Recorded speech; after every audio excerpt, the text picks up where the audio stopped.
To around 23 overnight. Currently, it is 55 and overcast. I'm Sarah Silver on the Talk of the Town, WRMN.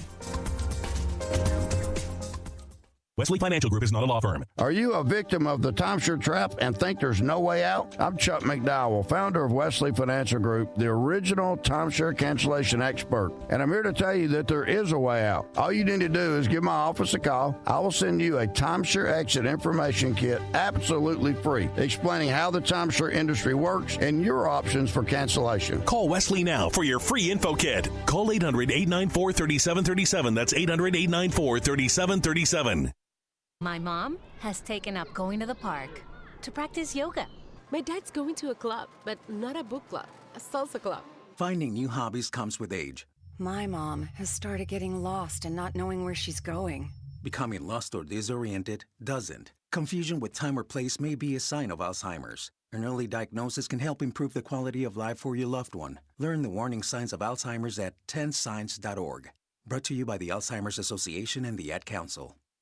Your kids could get free or low-cost health coverage from Medicaid or CHIP. Even if you've applied before, they may be eligible now.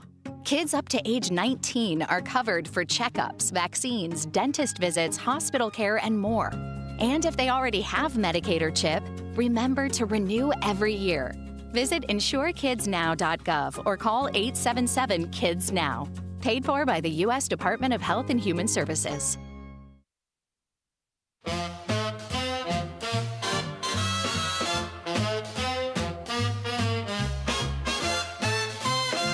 Dino's Night Out on WRMN. It's the talk of the town, so come on and listen now. It's Dino's Night Out on WRMN 1410.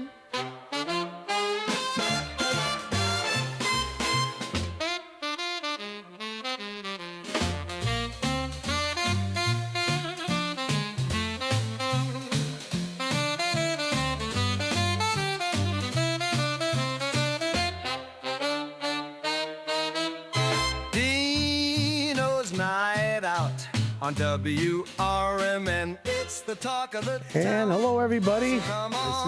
This is Dino's Night Out, right here on WRMN 1410. Got a great show lined up for you today. We have some really exciting things going on. We're going to be making an announcement about what we're doing with our morning show moving forward. We have Leslie. She's going to be coming here as a repeat guest. Goddard, and she is just absolutely wonderful.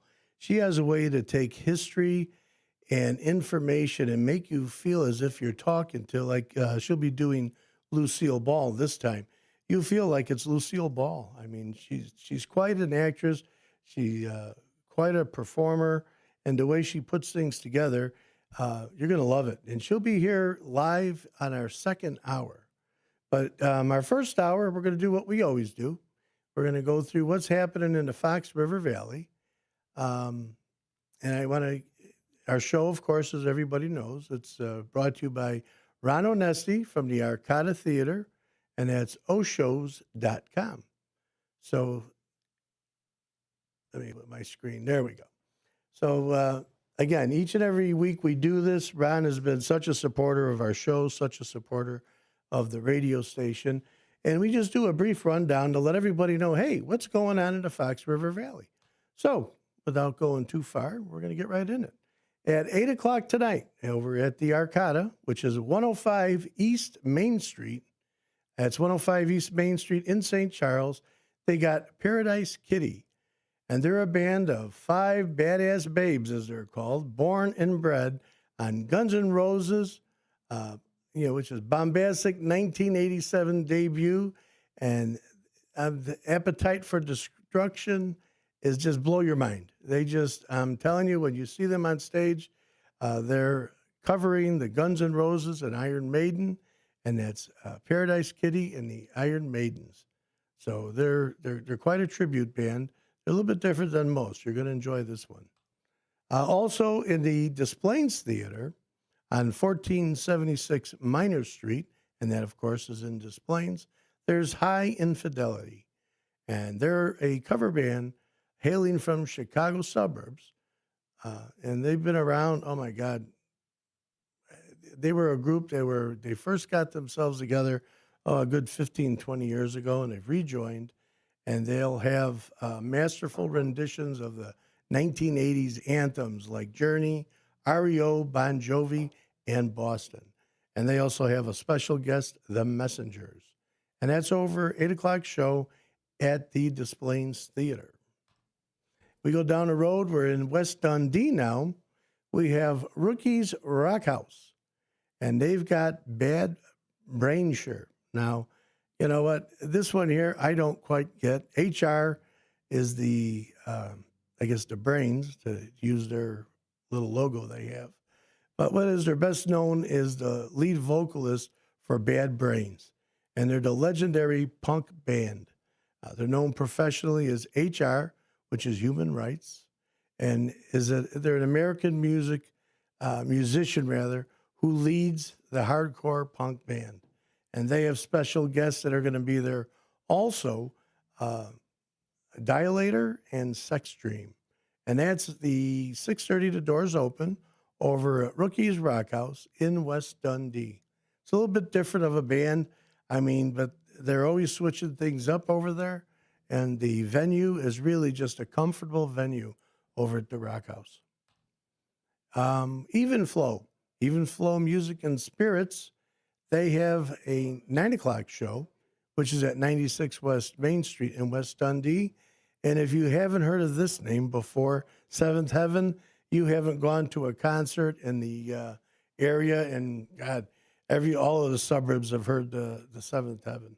They're obviously the legendary pop rock band from the Chicagoland area.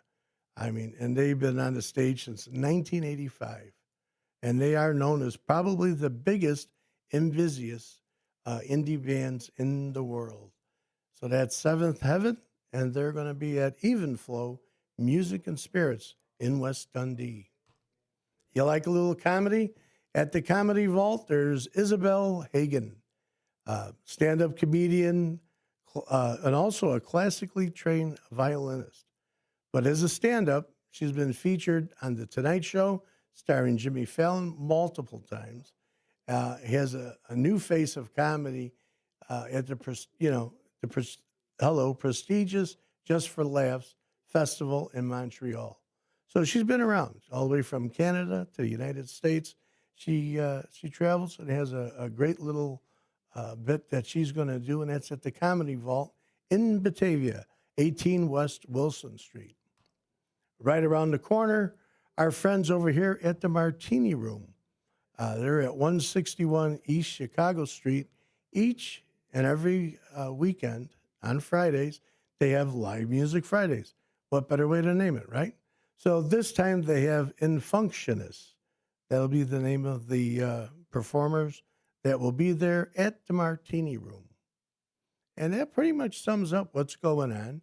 We do have want to remind everybody, over at Newman's Corner Pub, and that's Saturday the 28th. They're going to have their Queen drawing. I don't have the total, so they'll still announce that. But they draw that, I think, about 3 o'clock every afternoon. But I wanted to remind everybody about the annual chili cook-off. That's March the 9th.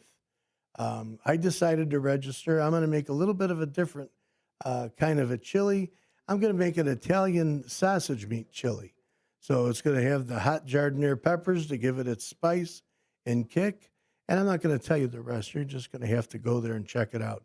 But it's a registration fee if anyone's interested. You go see Newman's Corner Pub, see Sue Castle, and you just tell her that you're one of our friends, and she'll make you feel right at home. And they're located at 1000 South State Street in Hampshire. And that's Route 72 in State. So it's a great place to go. It's a nice little place, off the beaten path, but everybody there, they make you feel comfortable at home.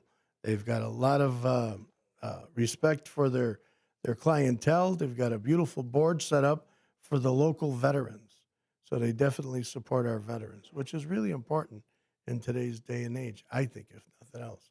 So again, this show each and every week is brought to you by Arcata Theater, oshows.com, our good friend Ron Onesti.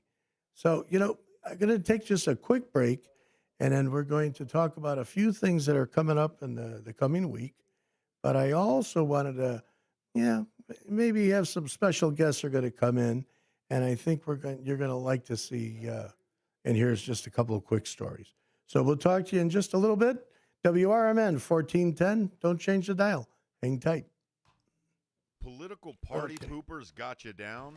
Shake it off. Join me, Dennis Sonar Green, every weekday from 4 to 6 p.m. on WRMN for A Political Talk Show. That's where we cut through the doom and gloom with a focus on America weekend. First, constitutional values, and a populist perspective that puts the citizen at the center of the conversation. Mayor Reed, at WRMN, the talk of the town, we're not afraid to challenge the status quo and bring you the straight talk you need. Whether you're frustrated with the political establishment or looking for a clear, some nonsense analysis, this show has you covered. Tune in. Let's take on the issues together with a fresh, unfiltered approach. Catch us every weekday from 4 to 6 p.m. on WRMN, A Political Talk Show. WRMN, the talk of the town. Ready to tackle your junk piles? Call the Junk Luggers. From old furniture to entire cleanouts, we do the heavy lifting. And here's the best part.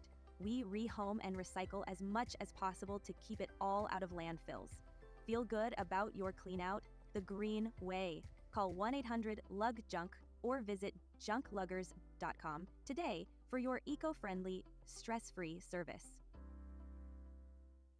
It's always exciting to hear Elgin business owners like Tanner Melvin of Side Street Studios share positivity about the local community. Elgin is on its way, and it has been. And sometimes, we got set back, the pandemic, and it's been rough. Everyone has felt it in so many different ways.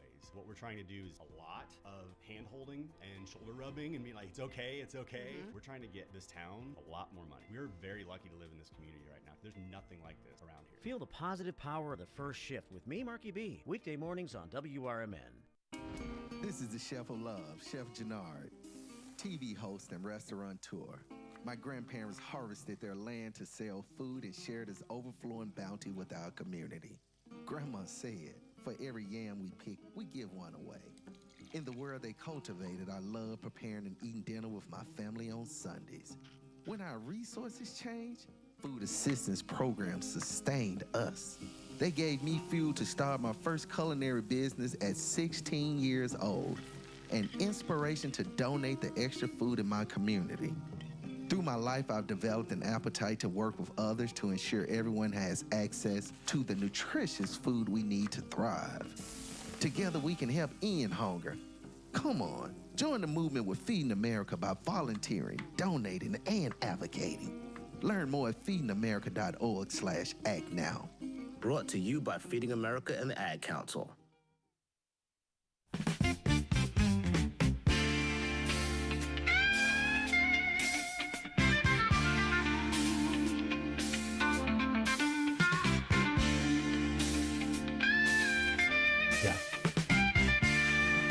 Hey, and we are back to another Dino's Night Out right here at WRMN 1410 live right here on Douglas. Kind of as a surprise, some people walked in on me, and everybody knows how I run the shows. It seems like a lot of the people that we have on, they end up being friends of mine, which is kind of cool, like I said before. It's nice. You manage and run a radio station, and you got great partners and great individuals that you work with. Like right now, I'm so fortunate to have a producer today, Dennis Green, which is also my partner, and he's helped me make sure all the buttons are in the right spots and doing all the right things. So as it turns out, I had some friends come by, and they says, hey, Dean, we're in the area, and my one friend Tom has something for you, and he'd like to give it to you. So I said, well, come on by the station. I'll show you how things go, what we do over here, and, we're proud of the radio station. We've made a lot of, we don't want to call them changes, but we'll call them nice upgrades. And so when he said he was coming by, I said, sure, I'll show the place off to anybody. And that goes for anyone. Anybody wants to stop by, you're welcome to come here anytime. We have done so much with the station. We're 75 years, if you can imagine. WRMN is 75 years. We just received a beautiful proclamation from the city council and the mayor himself. So it was really great. Steve Thorne was the one that actually presented it to us, and that was nice. So we're here. If you want to call in, anybody could call in. It's 847-931-1410. It's 837-931-1410. So feel free anytime at all you want to call in. But I am going to introduce my guests over here. They're not in order, but Michael Minton I've known through the Knights of Columbus for many, many years. His lovely lady Sandy is to his left. And then we got Tom.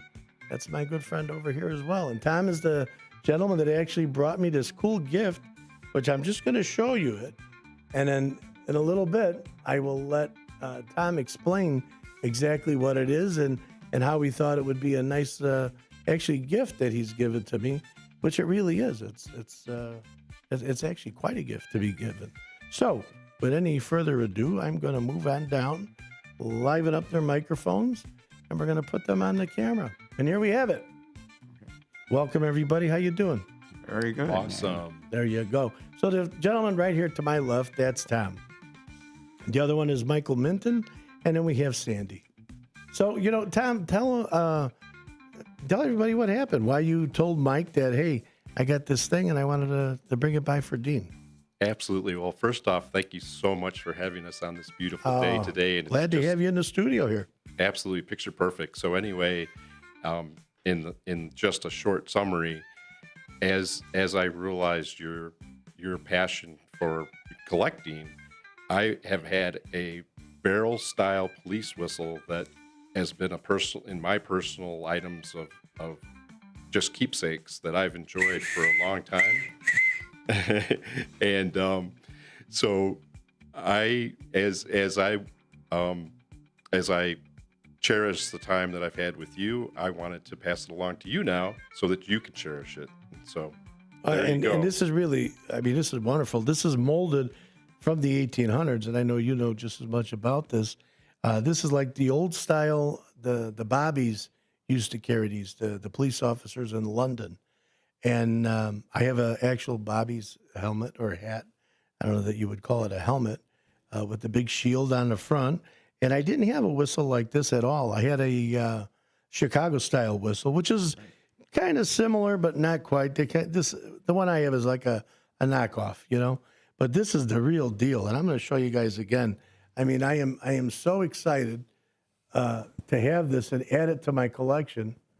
I've got, because of my past careers, law enforcement and being a firefighter, I've got, quite a collection of, a lot of different things. I've got a speaking trumpet from, dated back from the Chicago fire for the firemen to talk out of.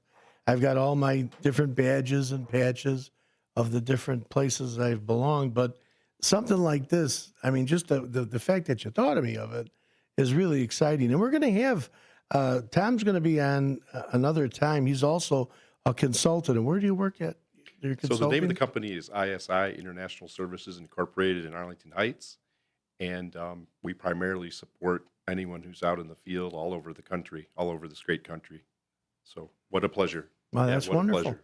And Michael, why don't you go ahead and give a little self-introduction for yourself, about your law firm and however you want to go. Well, thanks. I've known Dino for, anyway, as long as I've known myself. We are, I've always wondered about creating a word for best friends that you've just met. And Dino and I have been friends and working together and with each other for, Dino, I'm going to guess 15, 20 years. Yeah, it's at least 20 with the night, at least that. Yes. Yeah. And of course, Dino, never talking about himself, but he's our Grand Knight for the Knights of Columbus. And I've been a fourth degree member for a number of years. But Dino is always there lending the helping hand. I'm an attorney. I do family law. Some people call it social work for the wealthy, but we try our best to help anyone in need. Family matters matter to us. And Dino's collection, by the way, which he shared his collection with us several times at his home, and it's quite a collection. And I'm waiting to add to his collection an original turnstile from Riverview, which opened in 1904 and closed in 1967. It's at my house, and Dino's trying to find a way to get it to his house, but it has the original medallions from the city of Chicago on it, and we're looking forward to it. The problem with it, it is an original turnstile, solid iron, weighs several tons, but we're anxious. Dino's got a spot for this at his home. And it's quite a piece, everybody. And when I do the Toys for Tots event, that's when I open my house, and anybody who wants to come by. I mean, it's no secret where I live. People have had my phone number, my address for a lot of years, and I'll continue to do so. But yeah, I've been blessed with just to be able to display the items I have, and I enjoy doing it. I mean, I really do. I enjoy the people to be able to come in. We help. They're a great cause, the Toys for Tots. Michael mentioned that, my affiliation with Knights of Columbus. I'm no longer the Grand Knight. I'm with the fourth degree, as far as they call it, a faithful navigator.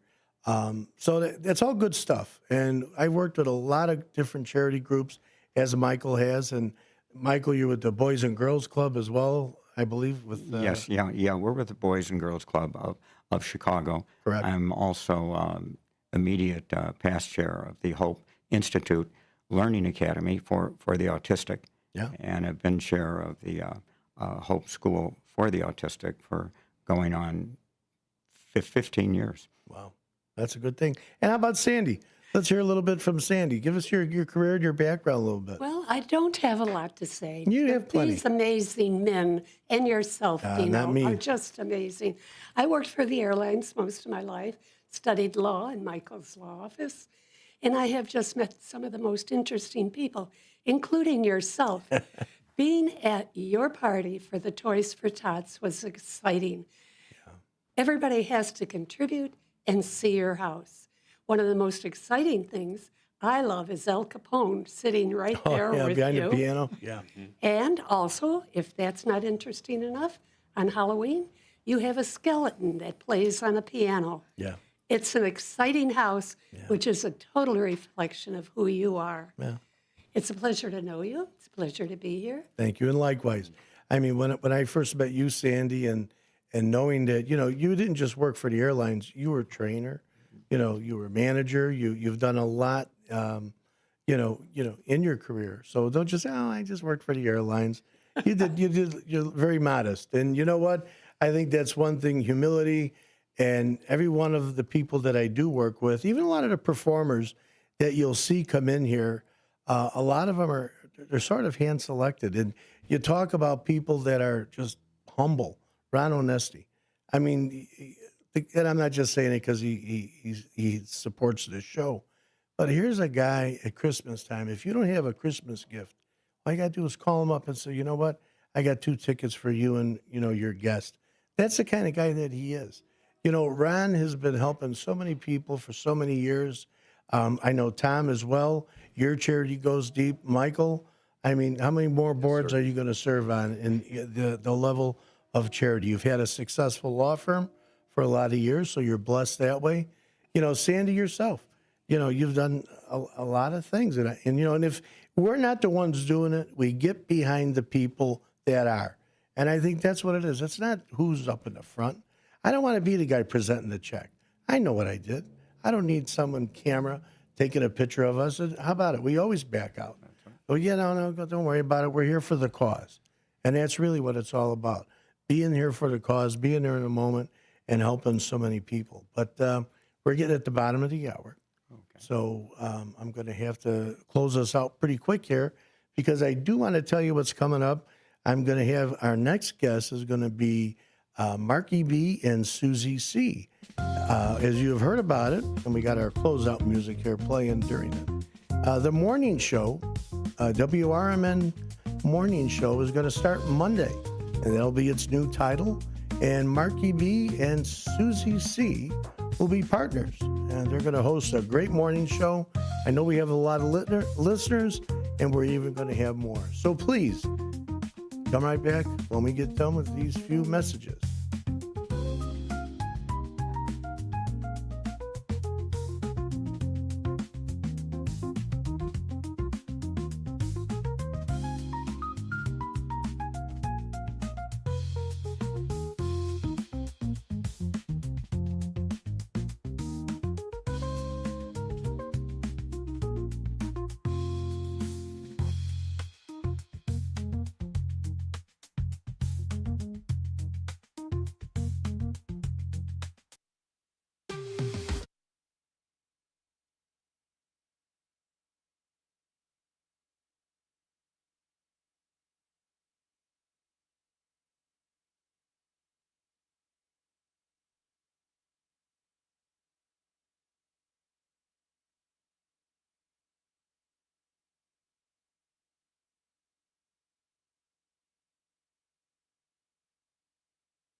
This is Sarah Silver with your Fox Valley forecast. A wind advisory is in effect until 9 p.m. CST this evening. This afternoon, mostly sunny with a high near 57, falling to around 50 and gusty winds. Tonight, a slight chance of rain showers before 8 p.m., partly cloudy with a low around 21. Currently, it is 57 degrees with clear skies. I'm Sarah Silver on the Talk of the Town, WRMN. Lowe's knows that free is just better. That's why MyLowe's Rewards is free to join. As a member, you earn points towards MyLowe's money on eligible purchases, get exclusive free gifts, and earn free shipping at Silver Key status, all on top of weekly member-only deals. Don't wait. Join MyLowe's Rewards for free today and start saving more. Lowe's, we help, you save. Loyalty program subject to terms and conditions. Details at lowes.com/terms. Subject to change.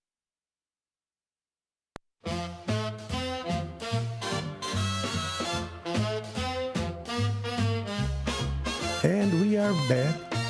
Back to Dino's Night Out, WRMN 1410. Just got done with the bottom of our weather and what's happening in the area. So we got some two guests in the studio that really aren't guests, but we're going to be introducing something coming on Monday. So we said, hey, you know what? What would be the best thing in the world is let's get these folks out here. So without anything any further, we'd like to introduce to you Sue Castle, who is Susie C., and our very own Marky Bialik. And they're going to make up the new show that's going to start on Monday.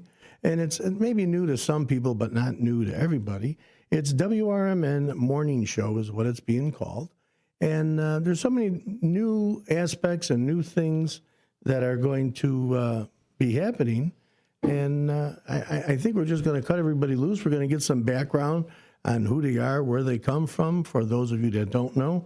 Most of us very well know Marky B, but I did want to start out with Mark. And but, you know, the first thing, even though we're calling it WRMN Morning Show, it's no longer like the First Shift show per se, but the First Shifters are very much a part of our direction and where we're going, and they have been a strong pillar of the morning show. I mean, whatever you want to call it, First Shift.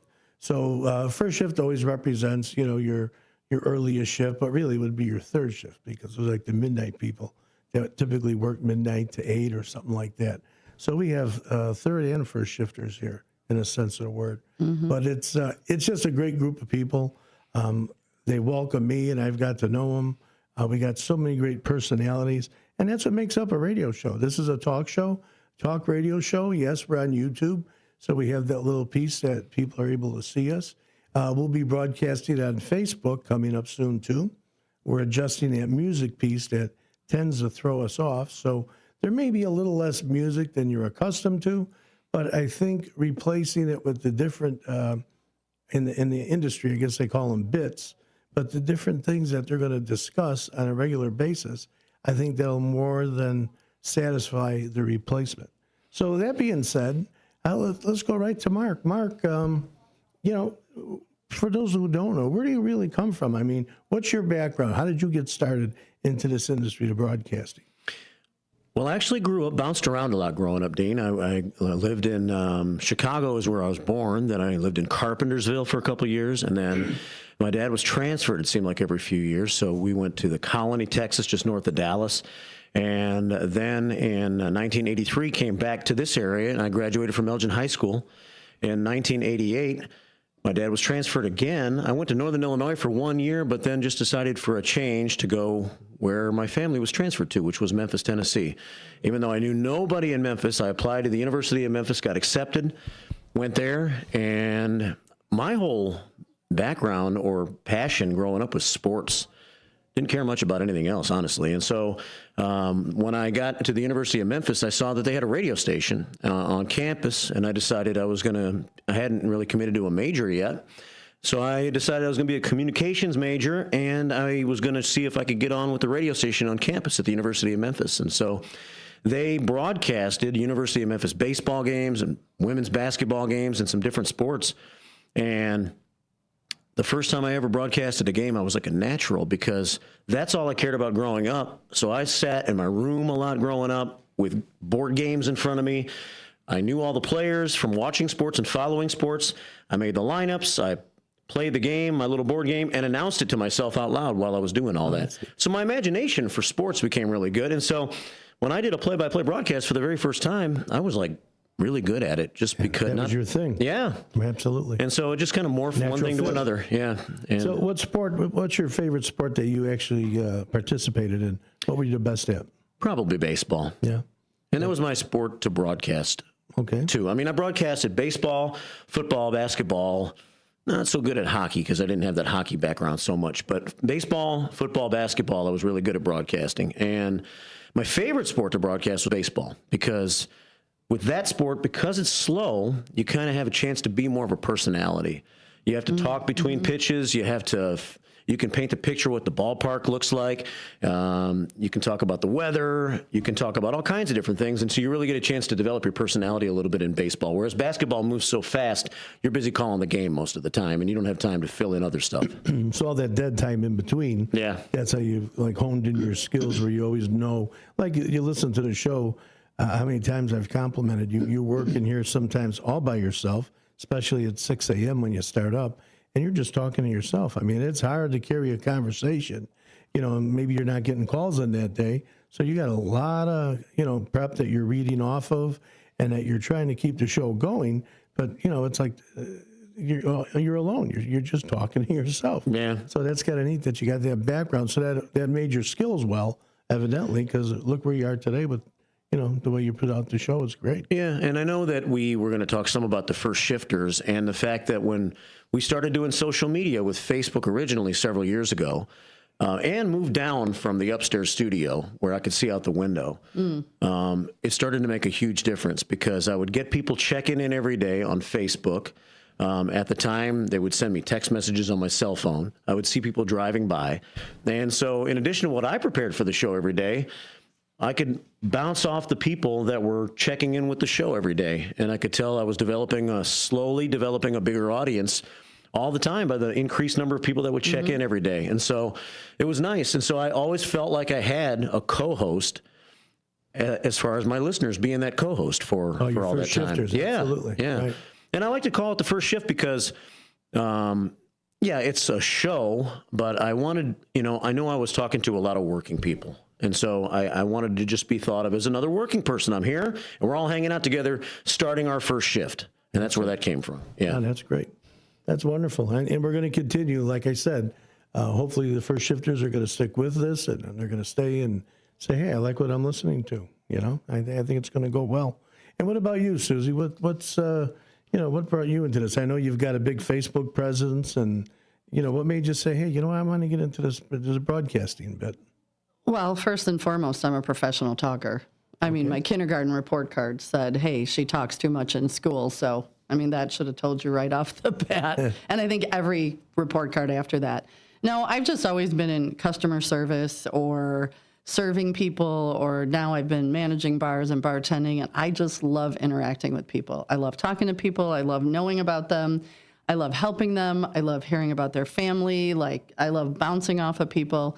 And I guess I'm pretty good at being able to read the room and, change who I talk to. Not change my personality, but understand who I'm talking to. Yeah, knowing your audience, no matter what you're into, is always key. Yeah, and then once I met you guys, and Mike Reed had introduced us, and I kind of jumped on one day, and I was like, this is great. I'll fill in any time. Yeah, and now it seemed to be just, here I am. Natural for you. Just I love it. Fish I love to water. it You were so jumped much. right in. And I'm really looking forward to my first staff meeting on Monday. Yeah. I really am. I want all of you first shifters. Sorry, I can't talk yet. Make sure you get the F in there. Yeah, the first shifters. Yeah. To show up on Monday. I want to hear everything you've got to say. I think it's going to be a lot of fun. Yeah, absolutely. She's a bartender, so we have a counselor now for shifters. We do. I am a professional therapist. She's a therapist, yeah. Lord knows I need one. Yeah, well, this may or may not be vodka. We could all use a little bit of counseling here and there. But you know what type of new things are going to be brought, if you could share just a little bit so the listeners know, what are they going to expect on the morning show? What are we going to do, mister? What kind of chaos are we going to create in the morning? I think that for the first short time, we kind of have to start a little bit about the way the first shift has been as far as some of the daily topics and things and the way I've built the show over the last few years. We don't want to shock the people too much, but you know a lot of things about a lot of things that I don't know.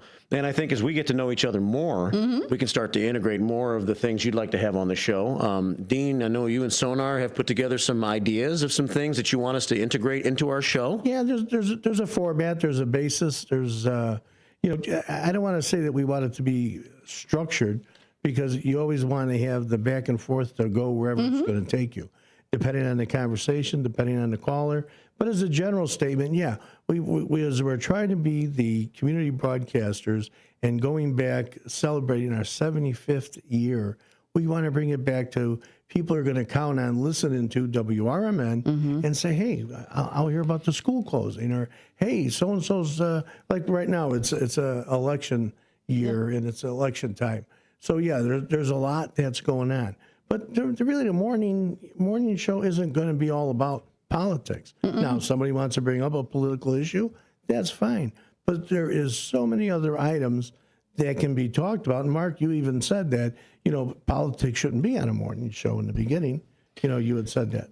Yeah. I mean, I'm not a huge fan of talking politics too much anyway, so I'll talk some politics, but I'd rather not spend the whole show on it. And sports blend that goes in there on Fridays. Yeah. We have a nice call that goes to the Boomers. And, and you know your way around sports a little bit, don't you? A little bit, not great, but enough. Yeah. Well, and that's why I think like we're different. You know more about like the political side, not necessarily all politics, but where I check out.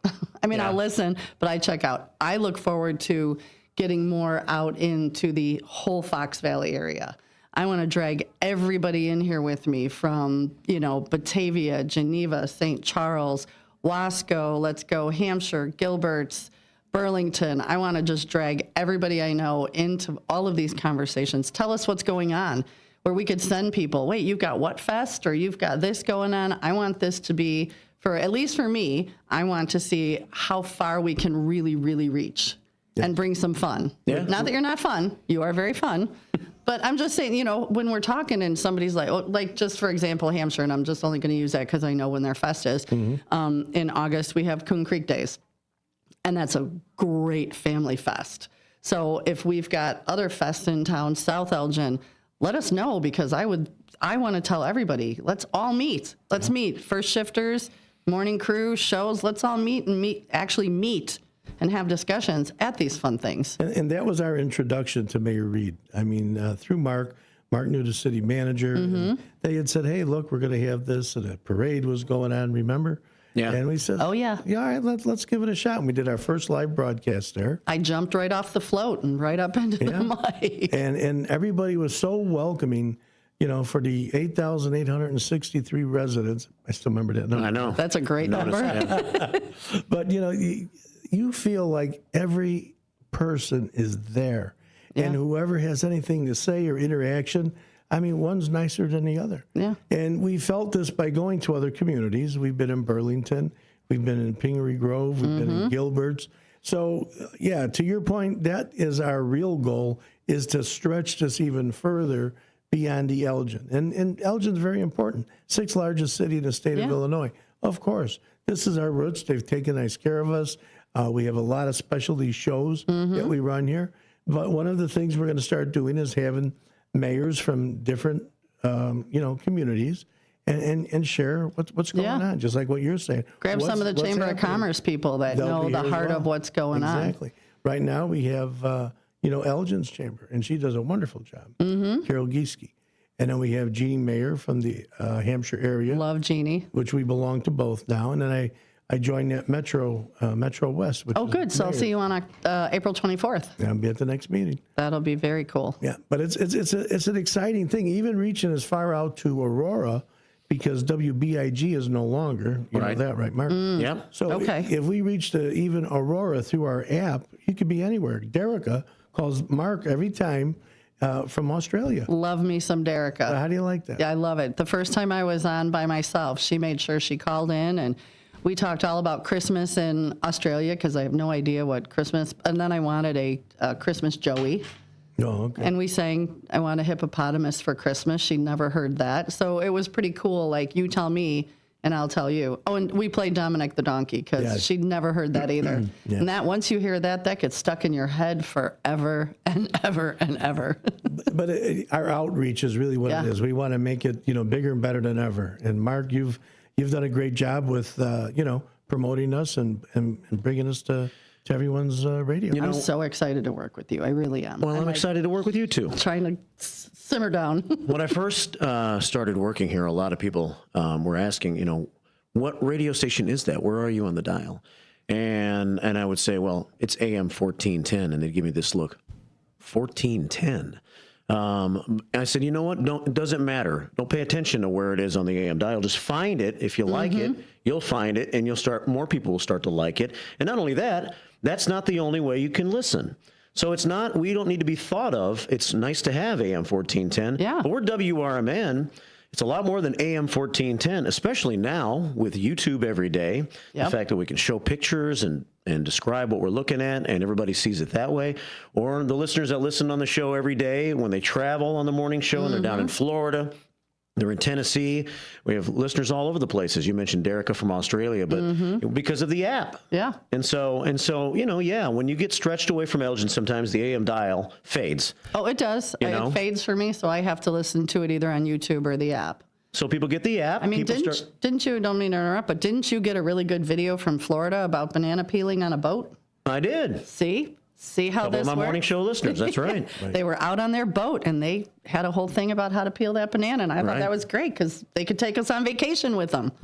Local place over here, Carrie, has RKs, and they're a big supporter of our station over here.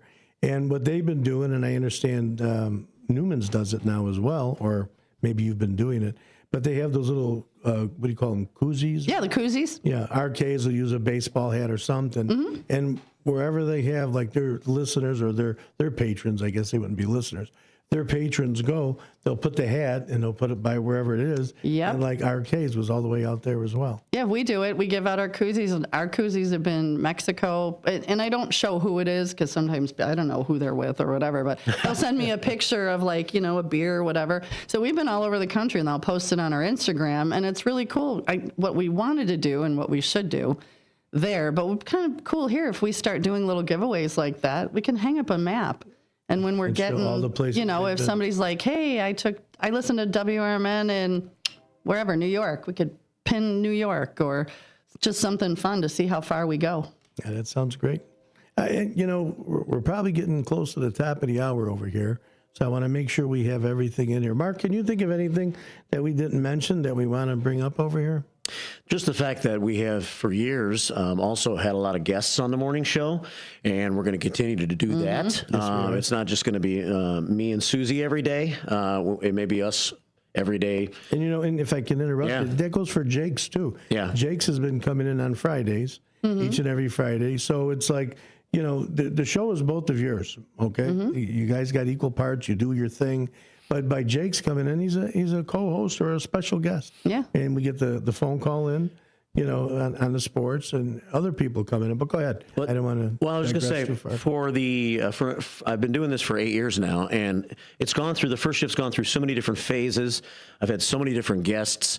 Every day structure is a little bit different based on what guest is coming in, who my co-host is going to be. So I've I guess, been able to pride myself on being pretty versatile and being able to adapt. And I'm not a microphone hog at all. I mean, I know on days when I'm sitting there by myself, I need to be a microphone hog. But when I have guests, and depending on what show we've had before, you take it away, I'm happy to turn it over to you. So I'm not selfish about the microphone. So, and I wasn't kidding when I said dragging people in. Sure. You might be surprised who I drag. Get in here, you're coming to talk to us today. So I wasn't kidding. And again, that's important. Today is a really a big announcement, and we're very excited about it. WRMN Morning Show is what it's being called, and it's going to be 6 to 9 each and every Monday through Friday. But even this discussion here, it's not my discussion. This is about you guys. This is about you putting on a great show. And really, it's all bigger than all of us. It's teamwork. You know what I mean? Teamwork. It's about our listeners. It's about giving, what they're looking for.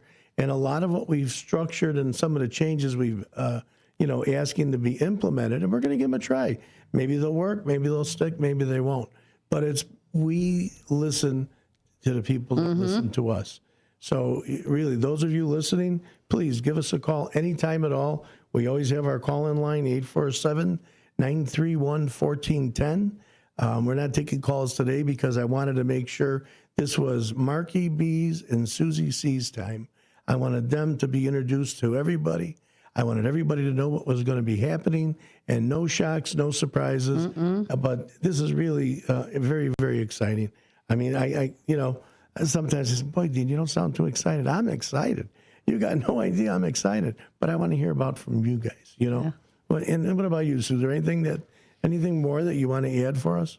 I think this is really going to be a good time. I mean, we'll come up with like a secret handshake to teach people so we know they're in the club and, fun stuff like that. But no, I'm really thrilled to see how far we can take this. And there's so many that have done nice things. And Mark, you could speak more of it than I. 58 Mike, is that the gentleman? Yeah. He just made me a nice, first shifter tag. So how cool is that? He's a name tag guy. Yeah. So I mean, it's like everybody's a part of this, and and that's really what it boils down to is the inclusion. We don't want to exclude nobody. We want to include every single person that's around, and we're working diligently to get our next store fixed, 16, and that's just going to be like a hospitality area, and it's right now they've been mustering over there still with the construction, but they just sit there, have their coffee and listen and, commiserate and make some comments and, get some of them on the radio. Absolutely. I mean, how about it, Mark? Yeah, I'm okay. Everybody's got their own role. People feel more comfortable doing different things. We've had a number of callers that have called for a long time on the first shift. That's their role, and they all like to talk about different things. Some like to talk about politics. Some like to talk about life. Sports occasionally. It's nice to get a new caller every once in a while and know that we're stretching out the listenership, and I know we will once you become a part of the show too. And it's going to be interesting working with a woman every single day. It's a little different. Every single day. I mean, it seems for whatever reason over the years, most of my co-hosts have been guys like Larry Jones and Jakes. Now I have the once a week co-host with Anna Lally when she comes in and does her show Fridays with the Finest. Sherry Ashenbrenner comes in. We get along great. She does her once a month show. But every day, it's going to be an interesting new dynamic to get the female's opinion every day on different things. So. Oh, and I have opinions. It looks like you do. I can tell. Well, that's just going to be the nice part. I mean, you're not supposed to agree, just like in anything else. You don't want to sit there with, the Mutual Admiration Society. Yeah. No. Let's get past all of that. Let's just honest and real. Say how you feel. Absolutely honest and real. The way you guys are doing it already. It's just, we're just talking. Yeah. And that's a lot of people get all hung up on. Maybe with the YouTube, there's a little intimidation. You got to make sure you're, all fluffing. Yeah, you know what I mean? But, I know I'm sitting there staring at myself right now saying, why don't I smile? Yeah, well. I'm smiling inside. I just don't look like it. See, I just look angry. Yeah. I look angry, but I'm not angry. Yeah. I'm not angry, okay? You're sure you're not angry? Don't be angry. Just not don't. Angry guy in the morning. Yeah, this is gonna be exciting, everybody. One more time, WRMN Morning Show is going to start this coming Monday. In March, new everything. Spring is coming here. So everything's going to have their new beginnings, and we're going to have a continuation. I don't know necessarily we're going to call this a new beginning, but we are certainly going to blend a lot of different aspects, a lot of fun, a lot of entertainment, and we want everybody that's listening to please be a part of this. Give it a listen, and if you have any comments whatsoever, call in. We want to hear it. How about it, Mark? Yeah, sounds great. And every day on YouTube, at WRMN Radio on YouTube, and every day on the Image 360 information line, 505-926-1410, whatever works best for you. Works for me. Like I said, I'm flexible. I'm versatile. I'll work with you. Be sure to call in, message in. I don't bite. Maybe. Okay. Yeah, come on. I want all the feedback. I want to meet all of you. I want to hear it all. I can't wait to be a first shifter. We're looking forward to having you. Yep, we're looking forward. What's going to be coming up? It's going to be on Monday. So tune in to the morning show, WRMN Morning Show, 6 to 9. And that'll just about do it for you. We're getting to the top of the hour. It's a hard break. So you've been listening to Dino's Night Out, WRMN 1410, and continue to listen. Have a great day. And thank you both for being on here. I know we're going to do well. Thanks, Dino. Appreciate you having us. Thank you, sir. Dino's Night Out on WRMN. It's the talk of the town. So come on and listen now. It's Dino's Night Out on WRMN 1410.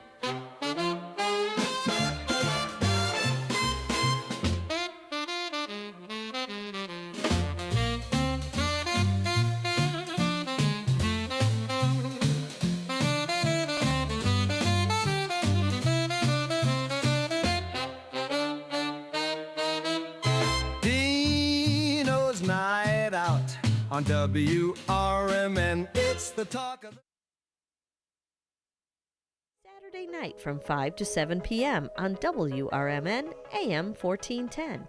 If you're a homeowner or contractor looking to tackle those projects that feel a bit too big, this is the show for you.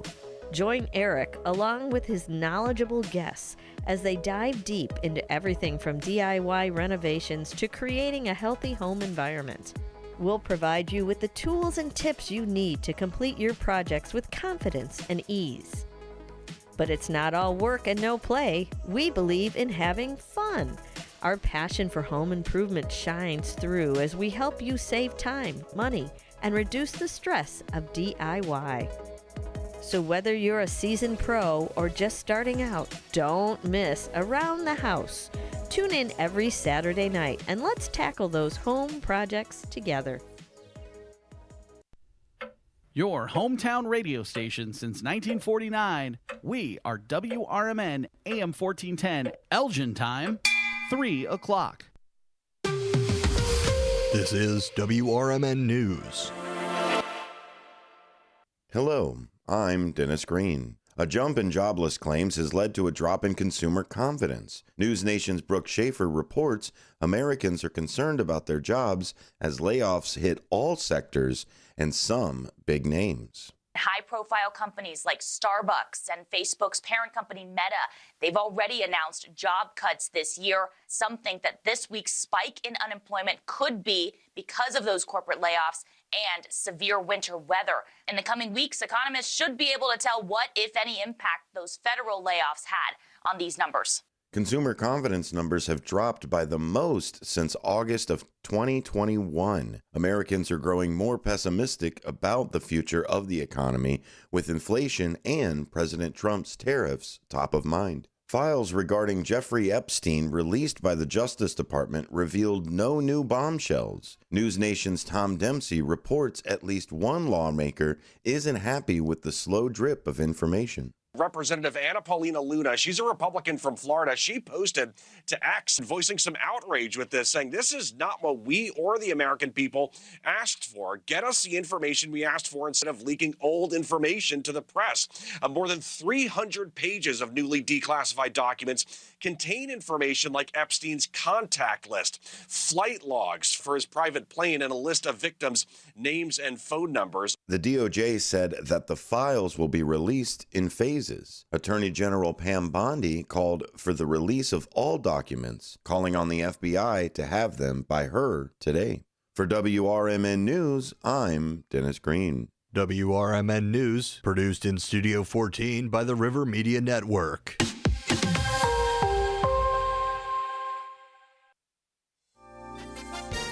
With your 1410 WRMN News Flash, I'm Sean Kernan. Brought to you by Sky Rizzy. The Kane County Sheriff's Office has become the first in Illinois to implement the Grappler. This innovative device attached to a police SUV deploys a net to ensnare the suspect's rear tire, swiftly immobilizing a vehicle. Elgin residents have an opportunity with the Tree Bank Planting Program. Participants can select a tree to enhance neighborhoods, offering benefits such as shade and improved air quality. The initiative promises to increase property values. To participate, simply select your preferred tree and complete the Tree Bank Planting Request and Tree Selection Form by April 15th. Indian Prairie School District 204 is set to host its third annual Mental Health and Wellness Symposium on March 8th from 8 a.m. until 2 p.m. at Matea Valley High School in Aurora. This year, the event is a collaborative effort with 5 other area districts, aiming to support students in grades 6 through 12 and their parents. With your 1410 WRMN News Flash, I'm Sean Kernan.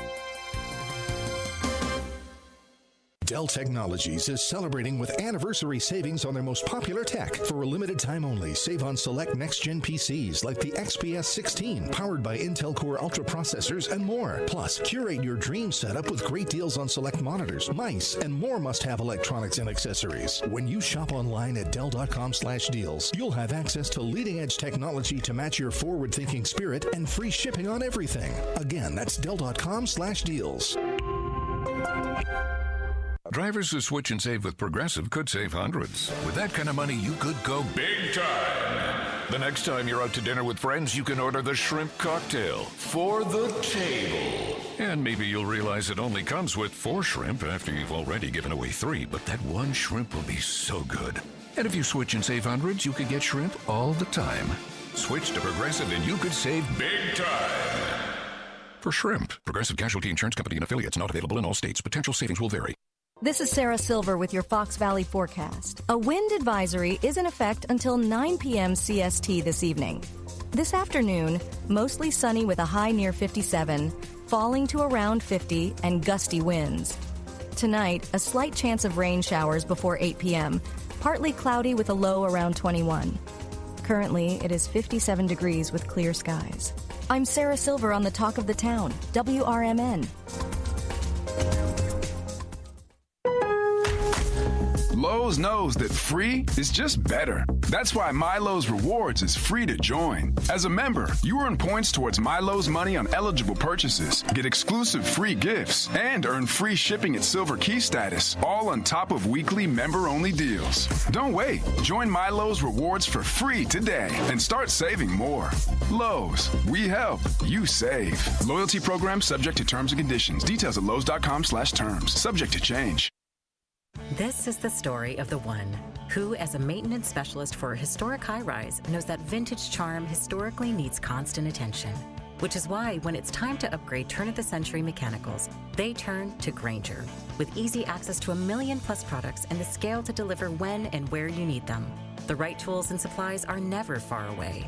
So the one can keep that vintage building running like new. Call, click Grainger.com, or just stop by. Grainger, for the ones who get it done. Hey, can you blow up some balloons for Jack's party? I can't. I'm so congested. You need Sinex Saline from Vicks. Sinex Saline Nasal Spray? Yeah, just Sinex. Breathe. Sinex Saline instantly clears everyday congestion associated with colds and year-round allergies with a gentle, ultra-fine mist that's no mess and easy to control. Daddy, we need more balloons. On it. Enjoy life's important moments without congestion. Try Sinex Saline from Vicks. Just Sinex. Breathe. Use as directed.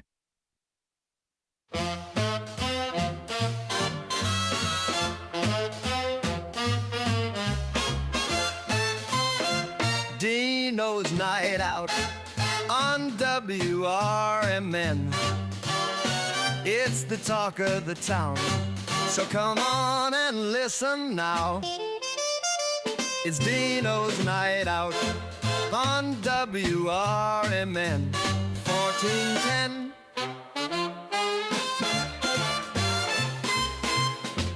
And we're back. You're listening to Dino's Night Out right here at 1410 AM live and Studio 14. That's right here on 14 Douglas Avenue. So we had some rushing of our last guests out of here, and I apologize for that. I didn't want to give nobody the bum's rush, so I had them stick around.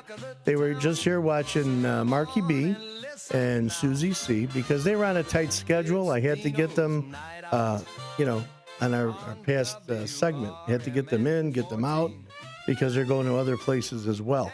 So what I did do is I have them still here, and I wanted to give at least a proper hello and goodbye to everybody, because that's what I do. So again, we are back with Tom, Mike, and Sandy. So I just want to tell you folks, really, before we move on to our next piece, thank you very much for stopping by. And, Tom, again, to be so thoughtful, to bring this lovely gift. I mean, and this is a neat whistle. I'm telling you, you don't understand. To go into my collection, this is going right up in the front by my Bobby hat. And I really appreciate that. And I just can't thank you, enough for bringing that by, Tom, really. Oh, absolutely. It's my profound pleasure. And I think you have a chain, you said. That I have the braided chain that goes with this, so the next time displayed, it'll be displayed properly, because it kind of was under epaulet, I think. I can't remember how they did it there, but it would hook onto the little button, that little piece on the top, like the Generals, they got all that foofy yellow in there. Well, anyhow, that little button, there was a little chain, and then this would be on the other end of the lanyard. So if they did drop it or got into a scuffle, they didn't lose their whistle. Because the whistle was how they had called for help for the other officers. You didn't have two-way radios back then. It was the whistle. That was the way you got help. So again, I can't thank you enough for that. We are going to have Tom and Michael come in, and hopefully Sandy as well. When we could dedicate the proper time, we'll get them in on an out to lunch. They could talk about their business. They could talk about really a lot of different things. Another announcement coming up soon, Holy Family. We're going to be broadcasting the church service. So we'll have now Catholic representation as well on Sundays. So we're putting all that into the programming. So we'll have plenty to talk about. And anybody that knows me, I don't think I ever run short of topics or can't talk. So I got to watch myself and let everybody else talk as well. But again, I just wanted to thank you folks on the air for stopping by. Tom, so thoughtful of you. And you're welcome here anytime at all. I know during the break, Mike, you were talking a little bit of politics. You were talking with Dennis. He'd love to have you on as a guest. You know, Michael ran for a judge in the circuit, right? Yes. And, he's considered maybe they're running again. We don't know maybe which one, but we're going to get him postured up there and try and show him some love and support and get him into that spot. How many years you been an attorney, Mike? 50. 50 years. 50 years and still practicing until I get it right. There you go. Yeah, that's how they say, right? But now I've changed it. I say I'm going to keep practicing until I don't make the same mistake twice. Wow. Or, finally, until the judges that I appear in front of strongly urge me to retire. Nah, I don't think that's going to happen. You still got your marbles. Mary Brady, who I'm blessed to work for, she's been in practicing for well over 50 years as well. Yeah. She started out in the military as a JAG officer. That's right. And then promoted her career from there. So I'm fortunate to still be working with Mary. She's showed me and taught me so much stuff. I've been with her, God, since 2006, something like that.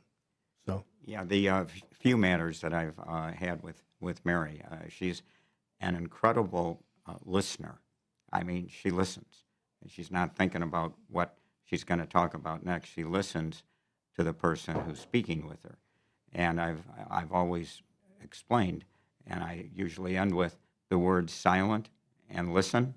What do they have in common? The same letters. That's it. Well, and even more so, they call you counselor.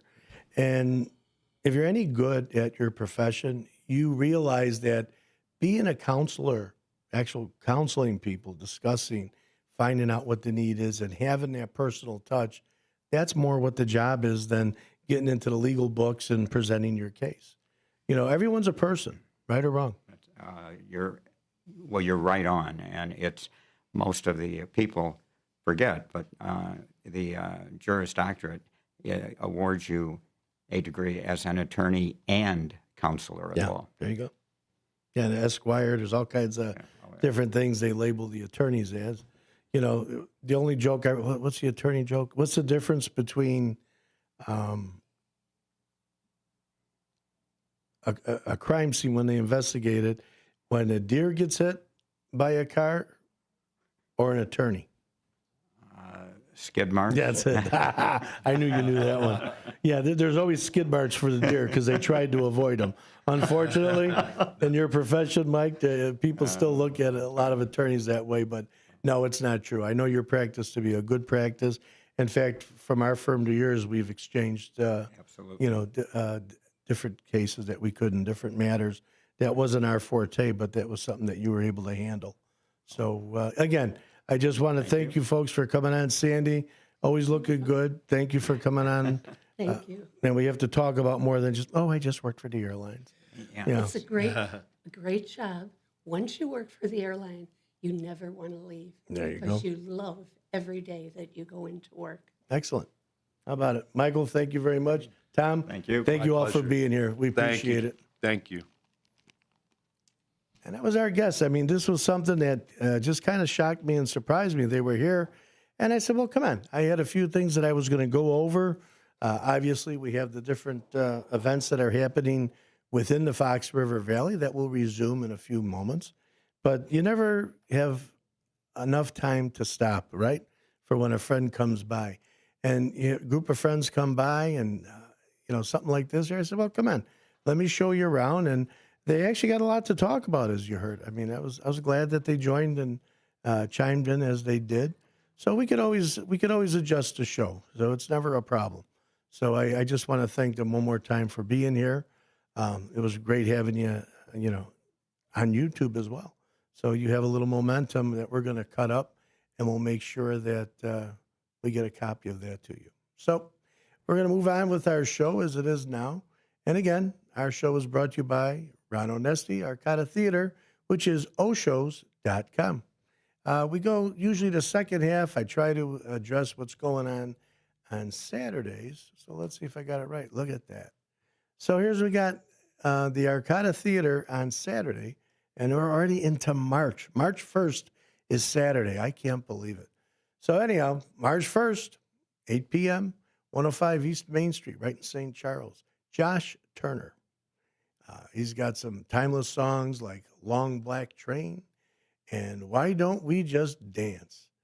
His global outreach has surpassed 5.8 billion global streams, 6.5 million album sales, and almost 12 million track sales worldwide. So this guy's no shortstopper. I think you'll enjoy him. Been around for a while. Give him a look-see. Then at the Des Plaines Theater, which is, again, oshows.com with the Arcata Group, Ron Onesti, the Righteous Brothers. Bill Medley joins forces with one of the most versatile vocalists in America, and that's Bucky Hurd. And they bring back the Righteous Brothers right back onto the stage. So that's a good show. I had opportunity to see that before. You'll enjoy it. Rookies Rock House. They got Louder Now. And they're a Midwest premiere of emo, pop, punk, and cover band. So 5 friends from Chicago, they reunited, and that's what they're doing. They're doing emo, pop, and funk. It's a different vibe. It's a different venue. Myself, I still enjoy a lot of that punk music that's out there. If you guys remember, The Police early on started out as a punk band. So there's so many good punk bands. They got that nice beat to them. There might be something to check out. There's something for everyone. But at least the venue, always a comfortable setting. You go over now to the Even Flow Music and Spirits. Their show, 302 West State Street in Geneva. Mr. Blotto. He tunes from the Grateful Dead, Velvet Underground, and everything in between. He appears a lot of the suburbs out here and a lot of the big venues. He's been on at the Arcata several times as well. So it's definitely a good show. So look forward to seeing that. So that's what's going on in the Fox River Valley. Again, we thank Ron for his support on our show. And we're going to go on to a few other items. Well, you know what we should do? I'm going to take a break. Let me take just a fast break, and when we come back, we'll talk about a few things, and we'll try and blend this show all together. We went off the rails a little bit, but you know what? I'm glad we did.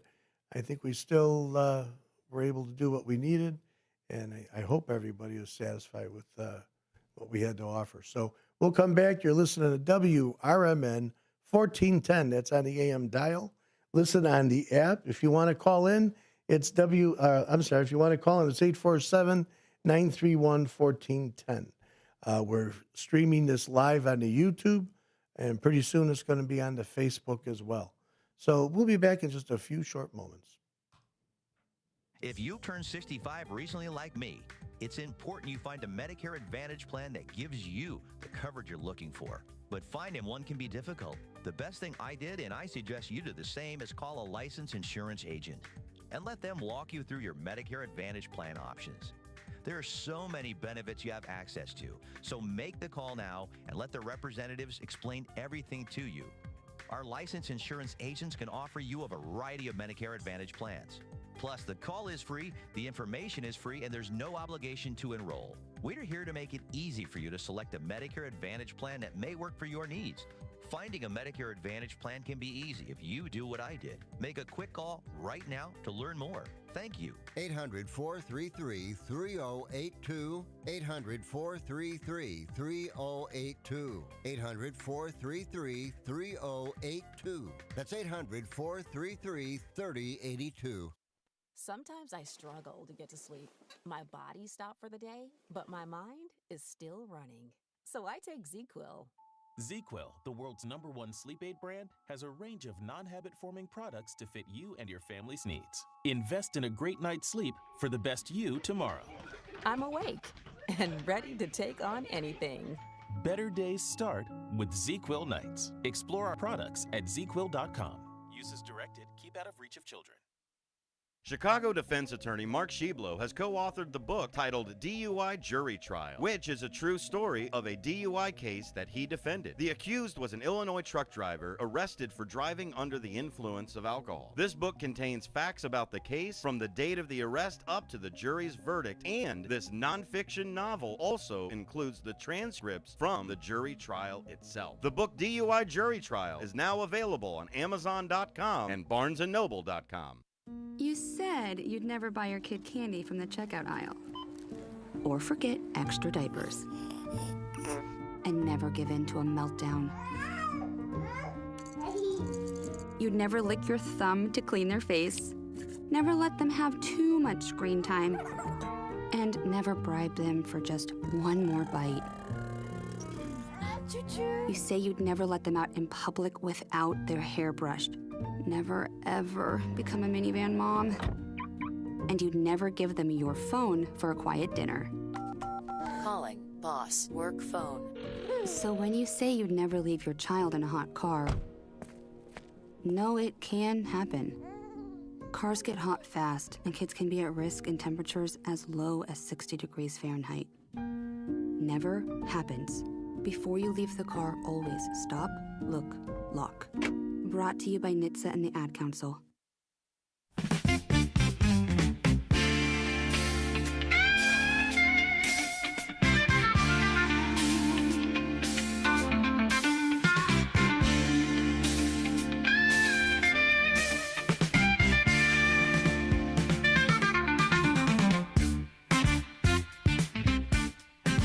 Dino's Night Out. You listen to WRMN 1410. I'm glad you stayed with us. I hope you'll stay all the way to the end. Leslie should be on her way in just a few short moments. At least at the bottom of the hour, we'll be able to put her on. But, you know, one of the things I wanted to make sure that we talked about today, you know, you saw the interview that we had with Marky B and Susie C. It's going to be a little bit of a change. Nothing dramatic, nothing drastic. You know, in its day, it was always called the first shift, and we had the first shifters. And, you know, the first shifters are very important. It's just like each of one of you that are listening right now. But the first shifters have been a dedicated group that has followed Mark for many years. And they were the I don't know, maybe the co-pilots to the show in a sense. They always had something good to say and something to discuss and something that, you know, they wanted to bring up. And it works out nice. So the first shifters are always going to be a part of what we're doing. We want to make sure everybody is clear on that. You know, we're changing just because some of the, or we're upgrading, we'll call it. Because, you know, change is like sometimes a bad word. You know, who wants to say change all the time? So you're implying that it wasn't good, you have to change it? No, we're not making that implication whatsoever. We're taking the best of what we have and we're enhancing it and adding a few more pieces. A lot of times just based on, you know, listeners' input, because listeners' input's real important around here. You know, we're community broadcasters, and frankly, we have nothing to talk about unless you want to talk to us. Tell us what it is you want to hear. We could come up with a whole bunch of different things, sure. You know, we all got that gift of gab. We could talk for hours about nothing. But wouldn't you rather hear items that interest you and not necessarily us? So that's what we try to do. We try to make the blend, and we're not going to hit everybody's appetite. That's why they have all the different restaurants. You go down Randall Road over here, they got a gazillion different restaurants because not everybody, you know, likes Italian food. Now me, I can eat it every single day. I'd never have a problem with that. But, you know, some people don't like it. You know, you want a little Indian, you want, whatever your appetite is. Hopefully, with the variety of shows and a lot of the in-house production work that we're doing here, which is 6 a.m. to 6 p.m., we're hoping that we're hitting those spots. Based on a lot of the reviews, we are. We're hitting most of them overall. So I'm pleased with that. So by having Sue Castle, Susie C, her little handle on the radio show, working with Marky, I think that's going to be a nice enhancement. And I think they're going to leverage off each other very well. I think you saw on the earlier interview, they seem to get along, and right off the beginning, I think they're going to play off each other real well. But, another thing that we've discussed about what WRMN is, WRMN is a local radio station, but we're more than just a radio station, which is kind of neat here. We're River Media Network, and that's not even our full corporate name. You have to have an LLC to operate and blah, blah, blah. But everything we do is River Media Network. And really what that is, we're more than just an AM radio station. And we do have an FM channel as well that's been getting repaired, and we're waiting on that computer so we can go back to broadcasting on AM and FM. So that's still in the works. That's been here before Dennis and I.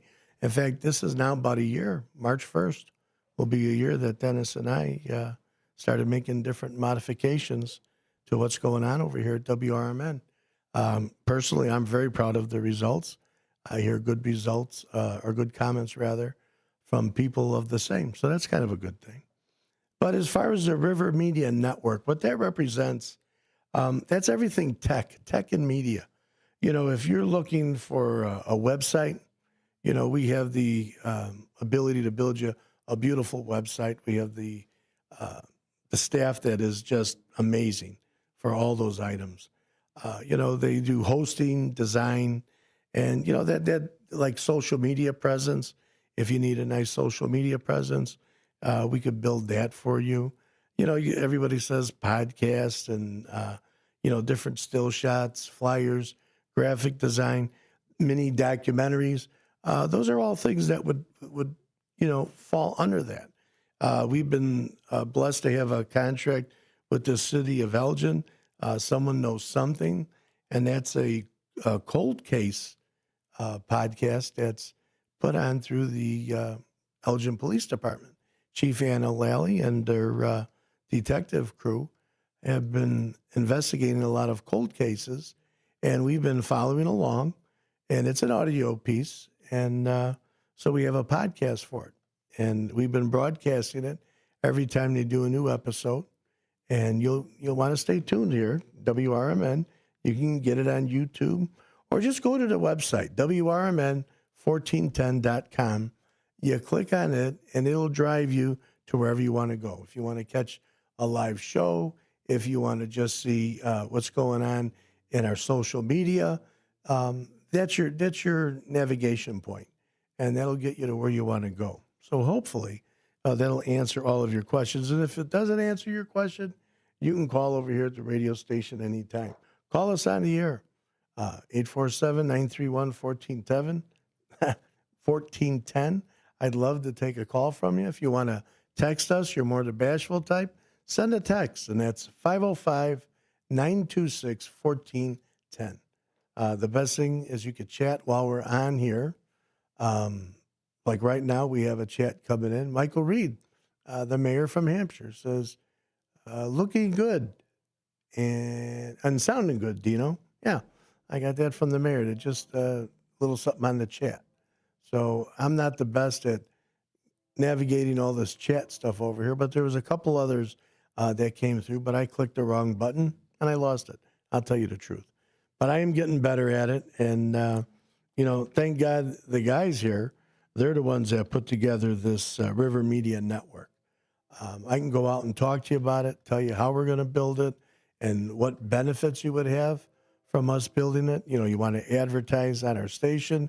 We've been getting more and more people doing some advertising, and it's really affordable. I mean, it's really priced very modestly, and especially for our anniversary, we've cut down a lot of the prices. We didn't bring it back all the way to 75 years ago, but we have really dramatically dropped our advertising prices to make it affordable. And I think if, during Christmas time, for less than $10 a day, I think it's about $10 a day, you could have someone advertise their business. They could be on with a segment, live interview. They would get a piece of what you're seeing right now on the YouTube. They would post that onto their own social media, as well as 2 commercials a day. So you're talking like $300. That's $10 a day. You're not going to beat that price nowhere for anybody in this industry. But we do that as a way to, introduce ourselves again, reintroduce ourselves. So I hope you've enjoyed our show. You've been listening to Dino's Night Out. We're going to take a bottom of the hour break, which is a hard break. We have no choice on that. And so stay listening. When we come back, we're going to have Leslie Goddard with us, and she's going to talk about Lucille Ball.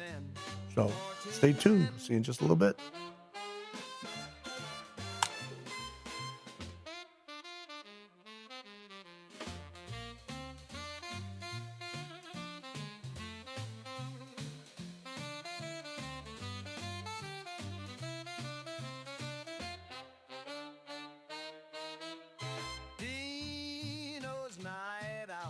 On WRMN, it's the talk of the town. So come on and listen now. With your 1410 WRMN News Flash, I'm Sean Curdan. Brought to you by Sky Rizzy. Indian Prairie School District 204 is set to host its 3rd annual Mental Health and Wellness Symposium on March 8th from 8 a.m. until 2 p.m. at Matea Valley High School in Aurora. This year, the event is a collaborative effort with 5 other area districts, aiming to support students in grades 6 through 12 and their parents. McCain County Sheriff's Office has become the first in Illinois to implement the Grappler. This innovative device attached to a police SUV deploys a net to ensnare the suspect's rear tire, swiftly immobilizing a vehicle. Elgin residents have an opportunity with the Tree Bank Planting Program. Participants can select a tree to enhance neighborhoods, offering benefits such as shade and improved air quality. The initiative promises to increase property values. To participate, simply select your preferred tree and complete the Tree Bank Planting request and tree selection form by April 15th. With your 1410 WRMN News Flash, I'm Sean Curdan. Dell Technologies is celebrating with anniversary savings on their most popular tech. For a limited time only, save on select next-gen PCs like the XPS 16, powered by Intel Core Ultra processors and more. Plus, curate your dream setup with great deals on select monitors, mice, and more must-have electronics and accessories. When you shop online at Dell.com/deals, you'll have access to leading-edge technology to match your forward-thinking spirit and free shipping on everything. Again, that's Dell.com/deals. Drivers who switch and save with Progressive could save hundreds. With that kind of money, you could go big time. The next time you're out to dinner with friends, you can order the shrimp cocktail for the table. And maybe you'll realize it only comes with 4 shrimp after you've already given away 3, but that one shrimp will be so good. And if you switch and save hundreds, you could get shrimp all the time. Switch to Progressive and you could save big time. For shrimp, Progressive Casualty Insurance Company and affiliates, not available in all states. Potential savings will vary. When it comes to real estate, you want the best. Choose RE/MAX, the #1 name in real estate. Located at 113 West Oak Knoll Drive in Hampshire, Illinois, RE/MAX leads the industry in brand awareness and provides comprehensive services, residential, commercial, leasing, and investment solutions, all tailored to your needs. With innovative marketing and cutting-edge tools, RE/MAX helps you find your dream property or sell faster. At RE/MAX, they take a client-centered approach, offering personalized strategies to achieve your real estate goals. Ready to get started? Call them today at 847-683-9200. That's 847-683-9200. Or visit their website at ildealmakers.com to begin your journey. RE/MAX Dealmakers, making real estate simple and successful. This is Sarah Silver with your Fox Valley forecast. This afternoon, mostly sunny with a high near 57, falling to around 51.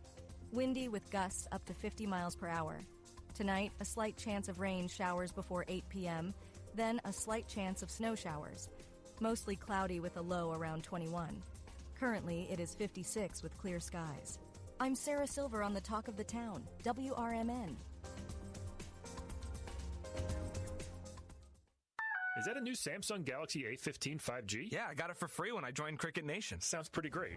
At Cricket, anyone can get a new phone when they switch. Whoa. With a high-quality camera, meaning more flattering selfies for all. And super fast 5G, so you can post them for all to see. Your friends, your family, your ex. Free phone!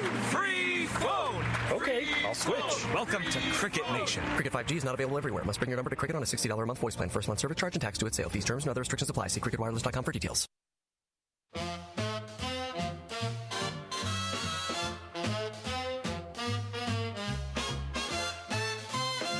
Dino's Night Out on WRMN.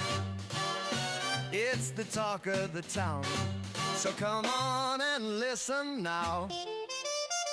It's Dino's Night Out on WRMN 1410.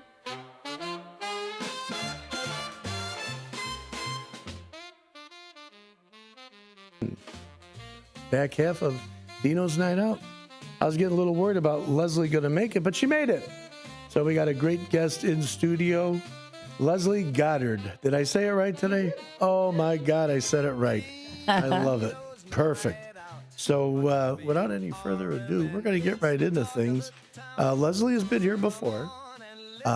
She was talking about the Pan Am, was it? Yes.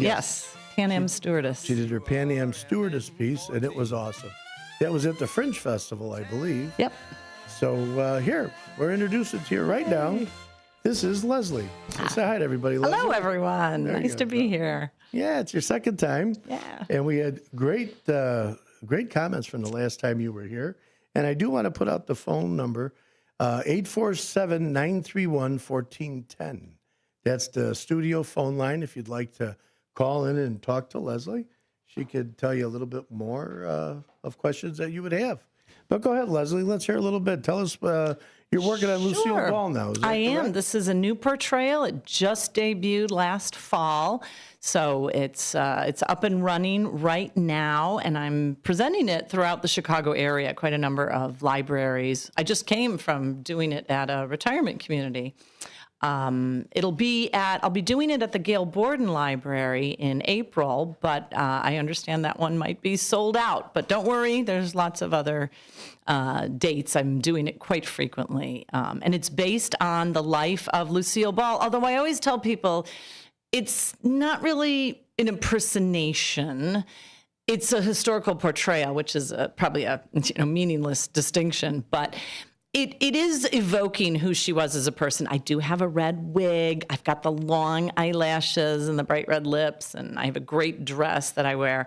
But I'm as interested in the kind of fun of the character Lucy Ricardo as I am in, like, who was this woman, Lucille Ball? And there's so many interesting things about her life and about, she was an amazing businesswoman. Did you know she was the first woman to own and run a television studio on her own? Was that Desi Lou? Desi Lou Studios, yes. After she bought out Desi Arnaz, when he retired, she ran it. And she always said she hated being an executive, but she was a really competent leader. She hired really good people, and she listened to them.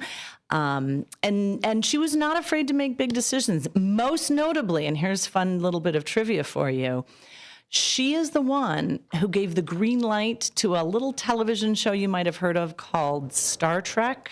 Oh, no kidding. Yeah, most of the Desi Lou board members didn't want to go ahead with it. And when it came down to the decision for her, she said, yeah, let's go for it. It was very expensive, and someone said, it's probably going to bankrupt you. And it was a big financial hit for them, but what a treasure. So, and how many years ago, when Lucy was in business, for a woman to be in charge, it was very, and especially in the movie industry, you had all these bigs, Parabounts, Exactly. MGMs. Exactly. And for her to achieve that to where she had a voice. Yeah. Much less the idea. Right. Idea is cool, but, amazing. Right? And I would guess just by the way they called it Desi Lou, right, that even that was postured that way because it was her husband first and, the man. But I don't know how that the came story about. goes, it's actually a great story. I'd love to hear that. When they first married, they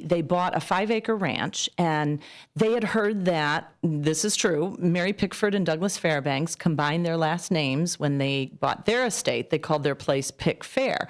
So they thought, well, we should do the same.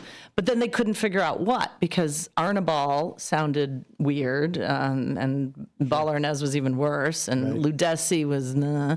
But Desi Lou worked, so it seemed to be the one. So they named that their estate, and then later they named their TV studio there. And I Love Lucy was so groundbreaking in so many ways. And again, it was things to do with Desi Arnaz, who was an incredible businessman. The whole 3-camera setup for sitcoms, that was Desi Arnaz. Yeah. But Lucille Ball was amazingly groundbreaking as a performer. I always feel like if you look at movies in the 30s, there were funny women, but usually they were elegant and they would, make some kind of, witty remark. Or they were not very attractive and then they did physical comedy. But I Love Lucy was one of the first times you saw on TV a woman who was beautiful, who was also doing mugging and slapstick comedy. And she was brilliant at it. In years later, Desi Arnaz was asked, if you're going to divide up the credit for the success of I Love Lucy, how much credit should go to the various people who created it?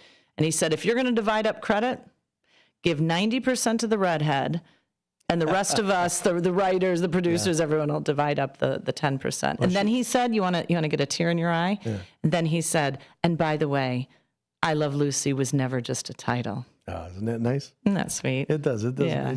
It tugs at the heart a little bit. But Lucy was, again, from I Love Lucy myself because of what she comes from and where she is. She was that vaudeville performer, correct? She was, showgirl for a while in New York City. Yeah, she was a hoofer. She was in a lot of movies, a lot of old ones. Her classic movies is one of my favorites. I love it. Isn't it great? And when you see her on the screen as an actress, she was outstanding. She was. Like you say, gorgeous. Just a very attractive woman. Yeah. And just, she had that strong... Kind of like an Ava Gardner in a sense. Yeah. She reminds me of. It's a great way to put it. Yeah. And she was always commanded the, wherever she was, she was it.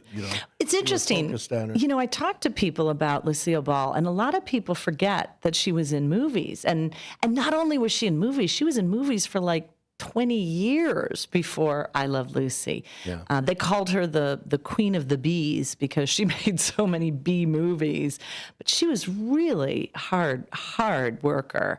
Although really, for all the work she did, and I don't know if you've ever seen the movie The Big Street with Henry Fonda. Oh, sure. It's such a great movie. And yet, there's something about Lucy Ricardo that's just in a whole other plane from all this other great stuff she did. What a great character. Like, she's like in different levels, right? Yeah. And she was able to shelf that and switch to the other. Right. And equally as dynamic from level to level. Yeah, from what I see. I don't know if that's what you're speaking of or not. Yes, absolutely. And it's interesting because it was a process that she had. And part of my research in this, I was reading this amazing book by Jess Oppenheimer, who was the producer and the head writer for I Love Lucy.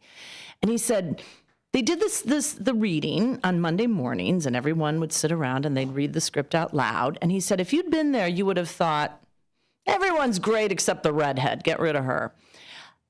By Friday, when they did the filming in front of a live audience on Fridays, he said she would have just transformed that, whatever that particular episode scene was. She would introduce funny little gags and mugging, and she'd give great readings of lines that would make them much funnier than you thought they were. Just really dynamic. And they've I guess, parallel different things I've read. Her ability to not rehearse and to come on was like Dean Martin. I don't know if you know nothing about the show he did. No, I don't know. He did not rehearse. Everybody Really? else rehearsed, and he would just, okay, this is where I come in. This is my bit. Okay, fine. 90% of what he did, he had an outline, but it was just boom, right off the cuff. Wow. And they said that Lucy had that same ability from the readings. You know, although interestingly, people who worked with her said she did rehearse a lot, but the stuff that she was coming up with was, you know, coming out of this amazingly creative brain. Yeah. And the rehearsal was more her private rehearsal, but it wasn't with the alleged crew or the skit that was going to be like a Carol Burnett skit, remember? Right. With Corman and all. Oh, Yes. my God. Oh, God. And Carol Burnett, another good one. Yeah. And do you know? We'll get a list of people you're going to have to portray. Carol Burnett actually was good friends with Lucille Ball. Yes. And she said that when Lucille Ball showed up, and it was on like the second or third day that she was doing Once Upon a Mattress, and Carol Burnett said, I was more nervous when Lucille Ball was there than I was when the critics were there the night before. And Lucille Ball came backstage afterwards and said, you know, congratulated her and said, you know, if you never need anything, kid, just let me know. She's a really great supporter of and mentor to other performers. And Carol Burnett was a big one. Yeah. And that's important. And again, that speaks to the quality of personality she was and, you know, her inner self. Yeah. She was confident. She was. And she wanted to share. And she saw, evidently, in Carol Burnett, which we know to have gone on how many great things and still performing. Yeah. How many great things she's produced and put out. She has. So, She you know, has. Lucy was able to see that in somebody and say, you know what, this is someone support that's it. right. Yeah. I like and it's funny because when you look at Lucille Ball, she got supported by a lot of other people, most notably Ginger Rogers' mother, who was a huge supporter of Lucille Ball in the early years. But interestingly, you know, Lucille Ball had very, very high standards. She reminds me a bit of Frank Sinatra in that, you know, everything had to be top notch and just so. And sometimes people thought she was a bit rude. I think her mother one time told someone, "Don't come and work with Lucy. She's just awful to work with." I think she used stronger words than that. But the fact of the matter was, she really wanted everything done the very, very best it could be. And often that's what leads to greatness, right? You want things done really, really well. And she definitely did. No, that's great, huh? Yeah. No, Isn't she that true? comes in. It's just when you listen to a lot of the old stories and the readings that I've done on them, it's just absolutely amazing. It is. You know, when you start knowing all this. And what's even more amazing is what you're able to put together when you're on stage. You know, I know you're a accomplished actress and everything that you've done, but you take that history and you make it so real. I mean, I told you, I've watched the different reels and clips. I'm going to your next show, but it's ironic. I want to go to a show and it's sold out, just like this one, you know, locally. And I give Lucille Ball a lot of credit for that. Yeah, well, she's still the credit, which is the story is dynamic. Well, but it the is. credit goes to you for the way you bring. No, I mean it. The way you bring their passion to the stage, I think, just speaks volumes for you. The way you're able to accomplish that because you have. You've done the research. No, you do an awesome job. Well, it's. I'm glad you say that because it's fascinating to do, and getting to talk about who these people were off stage is fascinating to me. And Lucille Ball, more than many others, because she was so different off stage than she was on screen. Or I'm mixing my metaphors there. You know, when I started doing this, I thought, now there has to be some Lucy Ricardo. So I do some, you know, stomping on grapes and telling the stories. What a great scene that was. That was her favorite episode. Was it? Yeah, this is the one where she thinks someone wants her in an Italian movie, so she goes to a wine town and climbs into a vat. That was an actual grape stomper, by the way, the woman who was in the vat with her. And she spoke no English and didn't know it was supposed to be a pretend fight. So that was a real fight in that vat of grapes. So I do tell those stories. But the reality is the woman Lucille Ball off screen was, and if you ever watch any like YouTube videos of her on talk shows in the 70s, she's got this deep, cigarette Oh, is that voice, what but it's- she was a yeah. lifelong smoker.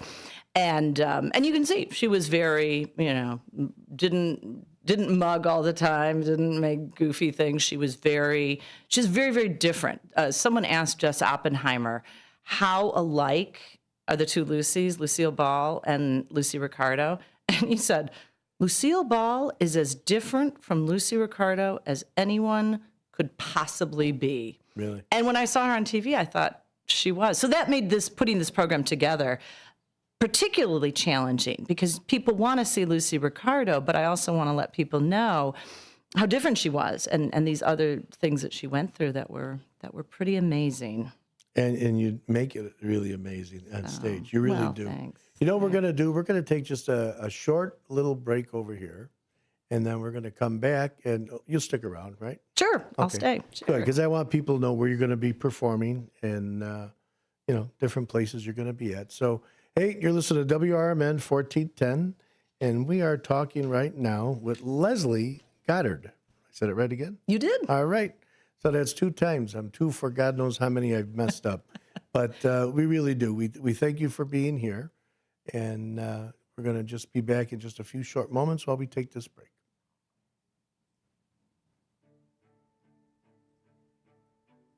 In this next Elgin City Council election, you'll have a choice to make, not just between political philosophies or even the candidates on the ballot. Your choice involves supporting someone who has always been there for Elgin, who has always been there for you as a longtime community volunteer and a lifelong resident. Elgin City Councilman Steve Thorne, running for re-election, is a name you know and a leader you can trust.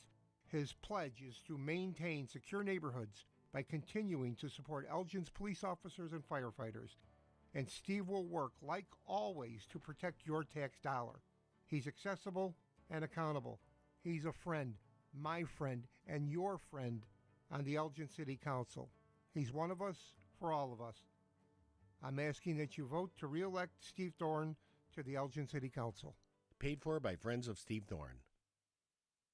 Retirement can be scary, but only if you're not prepared. That's why AARP created thisispretirement.org. Because unless you've already retired, you're in pretirement, and you still have time to plan. Learn about retirement savings options, potential tax breaks, and how you can build savings over time. Visit thisispretirement.org for free resources to help you customize your action plan and feel the retirement fear disappear. Brought to you by AARP and the Ad Council. Do you owe the IRS $10,000 or more in back taxes? Are you being audited or investigated? Has the IRS sent you a letter demanding payment? You may not owe what they claim. Make this free call to the tax doctor now. Let them negotiate with the IRS on your behalf. 800-234-0316. 800-234-0316. That's 800-234-0316. As the 2025 tax season unfolds, the Better Business Bureau is warning the public about the various schemes that con artists will employ in the coming weeks to steal your money, personal identity information, and peace of mind. According to the Internal Revenue Service, taxpayers lost $5.5 billion due to tax scams and fraud in 2023. This year, the tax filing deadline is the traditional April 15th. So here are some important tax time tips. Check out businesses before you hire them. The best way to avoid tax ID theft is to file your taxes as early as possible. Check out websites carefully and make sure you access the actual IRS website when filing your taxes electronically. Be wary of tax preparer offering fast refunds or large returns. If you get a written notice from the IRS about a duplicate tax return or any notice that additional taxes are owned, contact the IRS immediately. Don't give out your social security number unless you are 100% sure you are dealing with someone you trust. A message from the Better Business Bureau and your friends here at WRMN. Visit their website at bbb.org.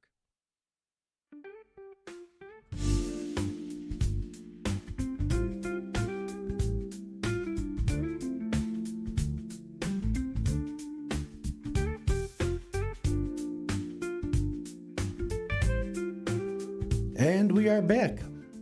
You're listening to WRMN 1410.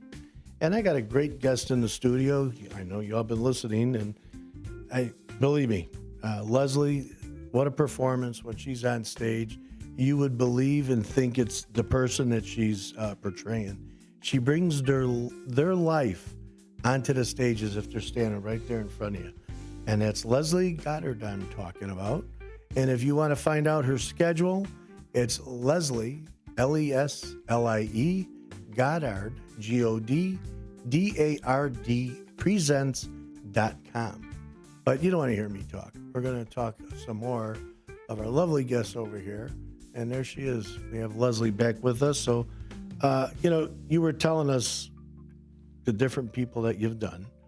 And I have a few pictures up here as well. I'm going to try and get out here. Where's my screen? Here we are. So if people are watching, I know in the works you have Audrey Hepburn. Yes, Is that Audrey correct? Hepburn. So go ahead. I'll let you steer. You can see the pictures. She will right in front of you. debut later this year, probably sometime in the summer. And so she's actually great fun because not only do you get to do the big breakfast at Tiffany's hat and the cigarette and all of that, but she's also really interesting for the work she did with UNICEF and really just a really, really outstanding quality person. So she's the one who's in the works. She's next up in the roster, which is exciting. And you've done Pan Am Betty. And Pan Am Betty, And exactly, which I did at the Fringe, Fest. right, as you mentioned. And then you have this other photo. Is that the one, the survivor from the Titanic? It is, and that was one of the first portrayals I ever did. It was a woman who was a stewardess on the Titanic, survived the sinking, and then she was on the Titanic's identical sister ship, the Britannic. Wow. And that one sank. It struck a mine during World War I. It's an amazing story. And I actually tried Was she on it at the time? She was on it, yes, and she Oh, my survived God. that. Yes. I actually did that program when I first started, and that would have been 2003. It was not long after there was this movie you might have heard of that came out about the Titanic with Leonardo DiCaprio. Yeah, I've heard of it. Have you heard of it? Yeah. Yeah, pretty good. Yeah. So I had done her for a while, and I thought, well, maybe it's time to rotate her off. And then there was a bout of interest, so I've put her back in the roster for this year. I'm actually doing her on stage next month in Indiana, down in Munster, Indiana, at the Theater at the Center. Nice. Is having me there for a week to do that program. And folks, you can get that from the location that I give. It's lesliegoddardpresents.com. That's my website. There's a page on my website with my calendar, so you can see all the events that are open to the public on it. Who else is in this picture as well? In the green Your shirt, portrayals. that is Julia Child, who is so much fun to do. And I actually did have to take some cooking classes to learn, proper techniques and things. But she's another one that Was the high voice hard to get? she has a wider vocal range than I do, but it's actually not that hard, I'm Julia Child, bon appetit. Yeah. She's great fun. Yeah, we'll put a little wine in here. Put a little more wine in, dearie. She was one of those people who was exactly the same off screen as she was on screen. And then down at the bottom is Amelia Earhart, another one I've been doing for quite a while. She's one that, and I would put Lucille Ball in this category too. As soon as you show up, everyone instantly knows who you are. And I get that with Lucille Ball. The red hair was so iconic. Did you know she was born a brunette? Yes. She was born a brunette. From the movies. Yeah, from the movies, right. Yeah, you would know that. Yeah.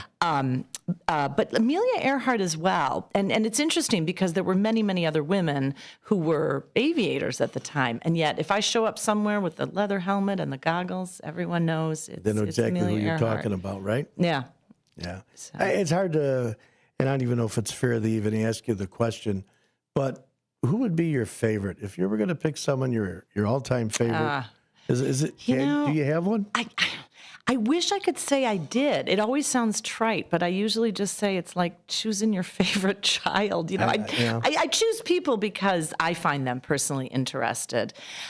Usually, I find that the more I research a character, the more I find that person fascinating. I think all human lives have something really fascinating. So really, it's whoever I'm researching at the moment. I would bet. And you don't even know where Audrey Hepburn's going to go because you don't have it completely worked out. Right. It's still in process. Yeah. So I guess that's a fair assessment, not having an actual actual favorite, we'll call it. There you go. Well, guess what? We got you a little late today, and I'm sorry about that. but I am so glad you made it into the studio. So where's the next show you're going to be appearing? We're going to be at a hard break in about another 30 seconds. So it's all yours. Go ahead.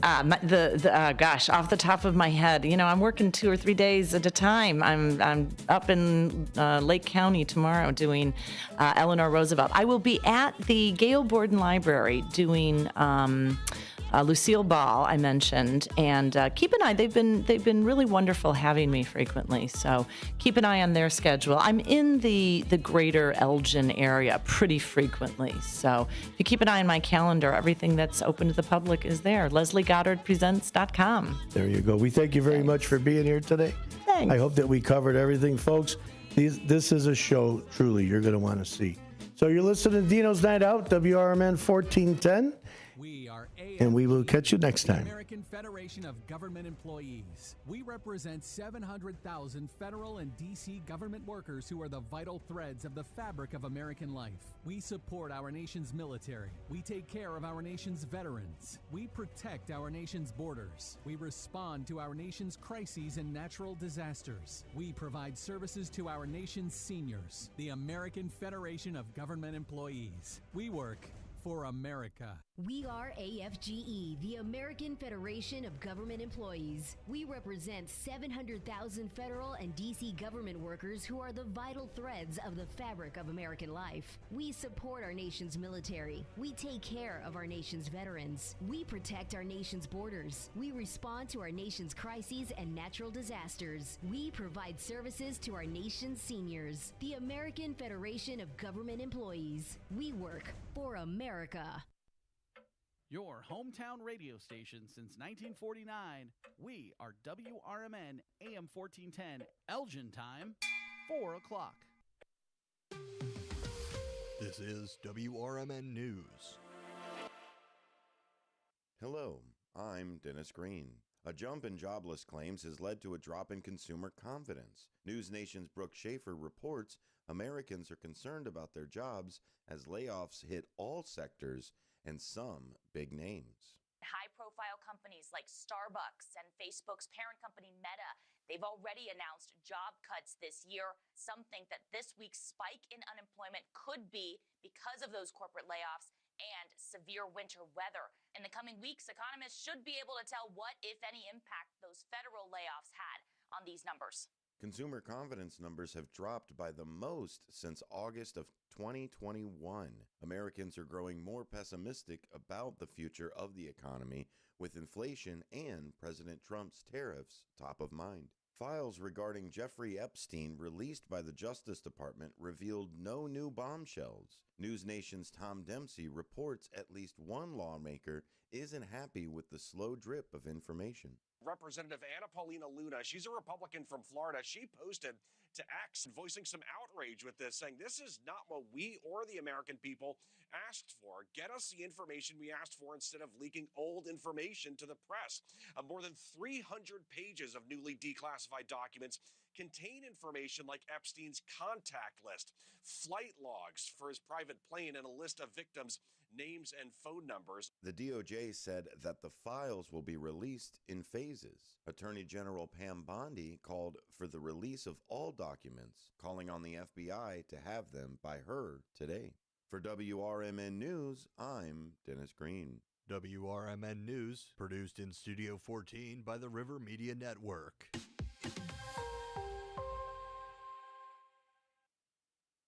From the pages of the Elgin newspapers of 100 years ago today, these are the headlines brought to you by the Elgin History Museum. I am Tricia Grosser, and this is what was happening in Elgin 100 years ago, February 28th. The Courier, prompted by that progressive spirit which has builded a great circulation of almost 12,000 daily, gladly joins the Elgin Merchants Association in endorsing Dollar Day Saturday this week. Elgin merchants have assured the Courier that the items offered are values genuine and most worthy of the sincere consideration of everyone. Hence, it is with this information that the Courier urges its readers to save money by shopping in Elgin this Saturday. $1 saved is $1 earned. Make the Elgin Business District your headquarters this Dollar Day. CF Hall, located at 62 Growth Avenue, advertised newly created styles of house dresses worthy of particular notice. All sizes from regular to stout. The customer was assured that none of the dresses were cheap or flimsy, and at the price of $1 will vanish like snow. Spees Company assured customers that extra salespeople had been engaged for Dollar Day so that the high standards of service could be maintained. Advertisements stated that wants and needs would be quickly and courteously supplied. However, no phone orders. Munson & Lee Company, a wholesale and retail hardware and builder supply store on Brook Street, offered countless products from lavatory faucets to fishing line to furnace shovels for $1 each. And anyone purchasing a Mazda electric light bulb would get a free glider for their kitty. Elgin 100 years ago is a presentation of the Elgin History Museum. Be sure to visit the museum located at 360 Park Street in Elgin, open Wednesday through Saturdays 11 to 4. You can also listen to Elgin 100 years ago at www.elginhistory.org. This is Sarah Silver with your Fox Valley forecast. This afternoon, mostly sunny with a high near 57, falling to around 51. Windy with gusts up to 50 miles per hour. Tonight, a slight chance of rain showers before 8 p.m., then a slight chance of snow showers. Mostly cloudy with a low around 21. Currently, it is 56 with clear skies. I'm Sarah Silver on the Talk of the Town, WRMN. Is that a new Samsung Galaxy A15 5G? Yeah, I got it for free when I joined Cricket Nation. Sounds pretty great. At Cricket, anyone can get a new phone when they switch. Whoa. With a high-quality camera, meaning more flattering selfies for all, and super fast 5G, so you can post them for all to see. Your friends, your family, your ex. Free phone! Free phone! Okay, I'll switch. Welcome to Cricket Nation. Cricket 5G is not available everywhere. Must bring your number to Cricket on a $60 a month voice plan. First month service charge and tax due at sale. Fees, terms, and other restrictions apply. See cricketwireless.com for details. In the middle of the night, everything will be all right if you listen to Coast to Coast, right here on WRMN, 7 days a week, from midnight to 5 a.m. Each night on Coast to Coast, listeners are captivated by George Newry with discussions on news and current events, conspiracy theories, UFOs, life after death, and all things curious and unexplained. Whether you're working third shift or you're just a night owl, catch the most listened to overnight talk radio program in North America, Coast to Coast, every night, midnight to 5 a.m., right here on WRMN, AM 1410 and 96.7 FM. A recent Gallup poll indicated that 38% of Americans are putting off health care because of financial concerns, the highest ever recorded. I'm Dr. Bob Martin, here to serve you every Sunday afternoon from 1 to 4. Millions of Americans are seeking health advice that will not cost an arm and a leg, so I offer health tips and advice absolutely free. Listen to my show, Sunday afternoons from 1 to 4 right here on WRMN, AM 1410 and 96.7 FM, the voice of the Valley.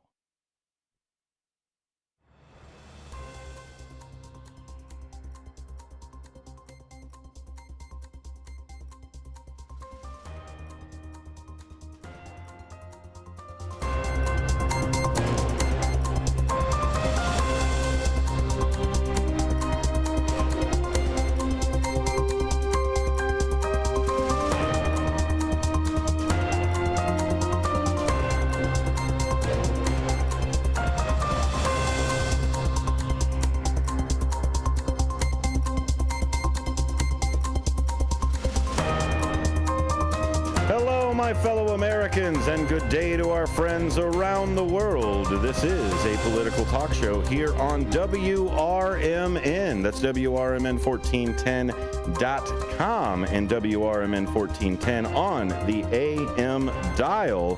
Why don't you do the original like and go ahead and hit that preset. Preset number 1, if you will. 2, if you have to. But thank you very much for being here listening on the AM dial, or maybe you're on YouTube. Did you find us on YouTube itself, or did you go to WRMN1410.com and find out about us from there? You can get the audio stream, or you can ask your smart speaker about us. It knows as well. Thank you for being here. My name is Dennis Sonar Green. I'll be taking you through the next 2 hours with some of my friends here in studio. This, of course, is Free Speech Friday. Dino DeLaley is going to be joining us here in a little bit. We just got to give him a rest. He just got off of 2 amazing hours of entertainment, bringing on some of his great friends. Hey, you want to know where you can watch that? YouTube. That's right. Go on that YouTube side. You can watch, listen, and learn more things about entertainment here in the Fox River Valley. Today, we've got all kinds of news to be talking about. And what we're going to do is we're going to talk with our panel, our Free Speech Friday panel, first in this first hour. And then in the second hour, we'll open it up for kind of a free-for-all type of discussion that's here. I really appreciate you being here. Hello, Zep Pearl. I appreciate you being there. Vance here from the AP, excited to have WRMN as affiliate started Monday. Man, Vance, I really appreciate you being there. That is a great thing that we are announcing too. The AP is coming right over to the to our station here. AP is usually high factuality, mostly centered on there, and that's what we're trying to do is make sure that here on WRMN we are giving you as many different options for news and possibly different biases or anything else like that.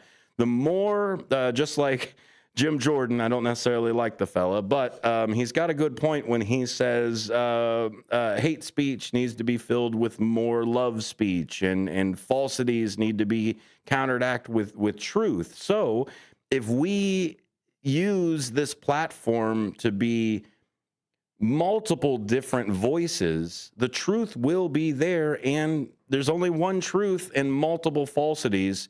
We'll start hearing that truth there. Thank you, Vance. It is so great to actually have AP here on WRMN starting on Monday, along with our new WRMN morning show that will now be all polished up in honor of our 1 year of being here. 1 year of finally being here. And so I'm going to bring in some friends that I have met over the year. And they are two people that you all already know. That, of course, is Cecilia Brooks and Elliot Serrano. Thank you both for being here with me. Appreciate it. Thanks for having us. Yeah, exciting times that's going on here, right? I mean, all kinds of different things. Riveting. I still can't get over you consider me a friend. I learned that last week. So I'm like, I consider you a friend. Yeah, I'm a friend. I mean, I like friend of the show or friend of me, friend of you, of me. Am I like the genie in Aladdin, or are you the genie? Oh, I don't know. You've got a friend in me. We'd have to still figure that out. I don't know. You've never been a friend like me. It might depend on the day. It's true. Who's granting the wishes, right? Yeah. And you're Jasmine. Oh, I am honored. Okay. Thank you. Yeah, there you go. That's not bad. That's not a bad spot right there. Not at all. I can show you the world. Let me just show you. What we're going to do first is, of course, we're going to do our icebreaker, because we cannot just jump right into the seriousness of everything that's here, because trust me, it's serious. And if you've heard the Wednesday show when we talked about hyperbole, you will know that I'm going to still do it. Sorry, I'm going to still talk in hyperboles. I'm going to talk to a hyperboles until the cows come home, in fact. But wait, where did the cows go is my first question. Yeah, why say till the cows come home? I mean, where did they go? Where can they go? You know, cows don't go anywhere. They run to the hills. Not even. They're like, Did they take them to the bank? Maybe. They take that to the bank. They were on a raw milk field trip, actually. That's what we call a callback. Folks, you got to really listen to this show every Friday to get these callbacks. Hey, what's really cool about it, too, is you don't have to just listen every Friday. 24 hours a day, Apolitical Talk Show is available to you on your favorite podcasting network. Go to Spreaker or Podbean or any of the other obscure ones. I guess you could go to Spotify if you want to. Apple Podcasts. Or Apple Podcasts. I guess if you want to go, or that Amazon or the Google and stuff. But no, Podbean or Deezer or any of those other really, really low down the bottom. It sounds like you're making up names now. I'm not. These are real podcasts. Where are these coming from? And Sprinkler. And then I believe Tower. And Chit Now is another one. Exactly. Chat. Let's do it. Free 411 told me that those were all of the different places to go. So what we're going to talk about is A question that has haunted humanity for decades. Does a hot dog qualify as a sandwich? Sandwich purists argue that a filling between bread defines a sandwich, while skeptics claim the structure is all wrong. The answer could change the way we classify food forever. Bon Appetit from 2023 says a hot dog is a sandwich the same way cereal is a soup. It just isn't. Elliot Serrano, let's bring that first question in. Is a hot dog truly a sandwich, or is it a category all on its own? First, before we get to the hot dog question, I do want to answer the question about the soup. The soup, yeah. Cereal is not a soup. Why not? Or is Come not on. a soup. It's a suspension. Ooh, okay, so let's go into chemical terms, chemistry. It's a suspension, folks. All right, so boom. Is a hot dog a sandwich? Can I tell you something? This is something that I have struggled with. I'm going to admit it. I've struggled with this. Existential crisis type of stuff? I'm telling you, when you're sitting there and you're wondering first about what is mortality? When you think I am a man, I have more years behind me than ahead of me. Yeah, the Roman Empire. The Roman Empire, the fall, late stage capitalism and the singularity. And then in there, just below the singularity and right above late stage capitalism is the hot dog sandwich. So, but here's the thing, and this is an evidence of change and sometimes being able to accept that you're not always right. Okay. That when you think, no, this is the way it is, and this is the way it's got to be, and I'm not changing my mind. And yes, for the longest time, I said the hot dog is not a sandwich. I did. I said it. And you've changed? I've changed. You flip-flopped on it? Because here's the thing. If a hot dog is not a sandwich, then a Subway sandwich isn't a sandwich. Yeah, or a taco is a sandwich. Or at a that taco point too, right? yeah. Italian beef. Italian beef. Leave my meatball subs alone. But that's what I mean. So the structure, I mean, because everyone says a sandwich is like two slices of bread with the stuff between it, right? True. But a hoagie? Yeah, it's a sandwich, right? Yeah. Cecilia, you said that. The Italian beef is a sandwich. What about a mini PB&J? What if you don't want 2 slices of bread? You just want a little mini one. You use one fold it slice. in half, right? Exactly. Where were you 20 years ago when I needed someone to say that to me, and that would have changed my mind like that? So let's talk a little bit about tacos. Well, you were in kindergarten or then, right? pitas. Something like that. I was -1. Oh, okay. So let's talk about pitas or falafels and things. Are they just stuffed bread at that point? Oh, that's a good Closer to a dumpling? Ooh, that's tough. That is a good question, because now you start thinking about, can say the pita, is that okay? It's not a wrap. We know it's not a wrap. Is it though? But it's not essentially not wrapped. Or unless you cut the pita open and you put the meat inside. Yeah, like a falafel. Like you said, like a wrap. falafel. I don't know. I say, you know what? I say if the pita wants to call itself a sandwich, we're in America. It should be able to do that. I'm not gonna pass any laws saying that it's not. I think it's something that Nor would I. A sandwich is something that if you turned it a certain way, things would fall out of it. Right? If you turned a hot dog upside down, or a hot dog with not just the hot dog itself, but with the bread, you turn it a certain way, it'll fall out. Yeah, everything can fall out. If you did it with a pita, you turn it over, it'll fall out. Yes. A wrap is something that's inside itself type of thing. But here's the question I have for you. If we didn't call the hot dog a sandwich, would it be in its own category, or would we have to bring some sandwiches over with it? A half-witch. A half-witch? Okay. Yeah, I would say so. Thoughts? And is that because it's almost like a C instead of 2 independent pieces? Because I've got to go with a half-witch for that C type of vibe. I've eaten enough Italian beef sandwiches to know that middle ain't going to stay there forever. Especially if it's dipped. Exactly. Does it turn into a sandwich after it's no longer a side? Are you getting it dipped or dry? Yeah, if you get it dipped, it's not going to stay. A transitional piece. Yeah. Or is a sandwich more about how you hold it? Because if I ate a sandwich with a fork and knife, would it still be a sandwich, or is it just like... If you eat it with a fork and knife, you're getting deported. I'm telling you right now. I think if you eat the sandwich with a fork and a knife, it's still a sandwich, but someone's a little strange.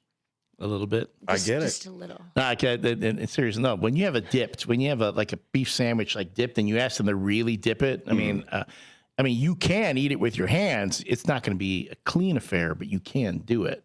But that makes me think of the episode of Seinfeld where Danny Tartable, the New York Yankee, was eating a candy bar with a fork and a knife. Yeah, remember that? That's weird. People are like, "What's going on?" That's weird. Certain things. Lou Malnati's pizza. That's a reason. I go fork and knife on that one. Like big deep dish, I do a fork and knife. But is it really pizza or is that casserole? Oh, that's deep dish. That is the best. It's a pie. It's like a full-on pie. Then, well, let me throw in something else here. Is a cheesecake really a cake or is it technically a pie? This is where I've had the discussion even with the boss lady before, and she lands on custard, which I think is just way out there. It's a good point, but some pies can be made of custard. But I say It's got the crust. I say it is a pie. Cheesecake is a pie. It has a crust. It doesn't have a cake, And right? there's on the top on top. There's no cake and frosting or Yeah. whatever. It's. I think it's a pie. Cheesecake is a pie. So it's really cheese pie. Yeah, pretty much. And I love pies. I love baking pies. I love consuming pies. All of everything pie. So, like, if you said a cheesecake was a cake, then that would make lemon meringue or any of the other key lime. That would make those also cakes, right? Right, because I feel like the cheese cake or part of it is a filling technically. Right. So it makes it a pie. Right. I'm a little triggered right now by this conversation because I've been promised a pie by our own Matt McNeil for I don't know how long now. A pie, a pizza pie, or a no, real a pie. It was a pecan pie, or it was a pecan. You were at the party. You were at Dino's holiday party. Remember? That's when he promised you a pie. That's when I was promised a pecan pie because apparently Matt McNeil and his brother Ryan make incredible pies, and I have yet to get one. So I know Matt. I don't know if he's still here or if he's in the office, but I'm calling him out right now. I'm still waiting for my pie. That's why you're going to text him right now. So that concludes our apolitical part of Apolitical Talk Show. Hope you enjoyed it. If you've got a answer or something like that, you would like to jump into any of these arguments, the text line is always open, 505-926-1410, 505-926-1410. I say it so often, I just say it too fast. Or you can give us a call, 847-931-1410. Oh, see, I did it again. And I'm just showing off at this point. No, 847-931-1410 for that second hour. Or go ahead and leave us a drop on the old YouTube side over there. Let us know, is a hot dog a sandwich? I think it is. I think it's a sandwich. I think we've all consented. I'd agree. But if it's not a sandwich, then what is it? Because I need to know what the classification is. Yeah, a transitional half-witch. That's a half-witch? Okay, not a sandwich, but a half-witch. Okay. Sandwich or half-witch. Why is there no sand in a sandwich? You take it to the beach, right? Why? And there's and there's no ham in a hamburger. But which witch came from where? Oh. The Earl. Which witch would witch if you could witch? From the Earl of Sandwich. In the Peter Piper. So let's get into some of our political stuff, and this way we can get right into our first question, right? I'm so happy right now. Can't say apolitical all the time. So the White House press corps plays a crucial role in American democracy, serving as a primary conduit between the presidency and the public. Journalists assigned to cover the White House have a unique responsibility to ask tough questions, challenge official narratives, and ensure transparency of governance. In recent years, the rise of digital media, increased political polarization, say that 6 times fast, and concerns about misinformation have reshaped the press corps. While some argue that journalists provide a vital check on executive power, others claim the media can be biased or even adversarial. Additionally, the White House's approach to press briefings, access restrictions, and use of alternative communication platforms such as social media have also raised questions about the future of political journalism. So let's talk about this right off the bat. The press corps is not just here to report, it is here to question power. This dynamic has fueled both groundbreaking journalism and heated conflicts between reporters and administrations. This is the Columbia Journalism Review. So now what we've seen so far is that the White House is now in charge of who is going to be at the White House briefings. It is no longer the White House press corps, which the press all decided together who was going to be on there. And just to kind of give everybody out there a kind of peek behind the curtain, what ends up happening is there's only so many chairs in that room. So based off of availability and staffing, the whole White House press corps decides who sits in those chairs together. Now what's going to end up happening is I almost said Kelly McEnany. It's the other one, Caroline Leavitt. Thank you. They have now decided that they get to decide who is there for the press corps. Is this something that is a little bit more controlled chaos now, or is this apparent biasness? Cecilia, I'll let you go first. Apparent biasness, unfortunately. I think that it's really sad that the White House administration has taken a step to, I guess, in a way, deter other people from, other journalists from having an accessibility to what's going on in the White House. I think that the American public has a right to know. And I would say that, again, even if it were the Biden administration, I would say the same thing. I think that it's really important we have accessibility and transparency for the public. Do you think it's a thin-skinned move of that you can't take? Now, we could always say adversarial side, right, or combative or things like that. Do you think this is a protection of not necessarily the truth, but a protection from criticism?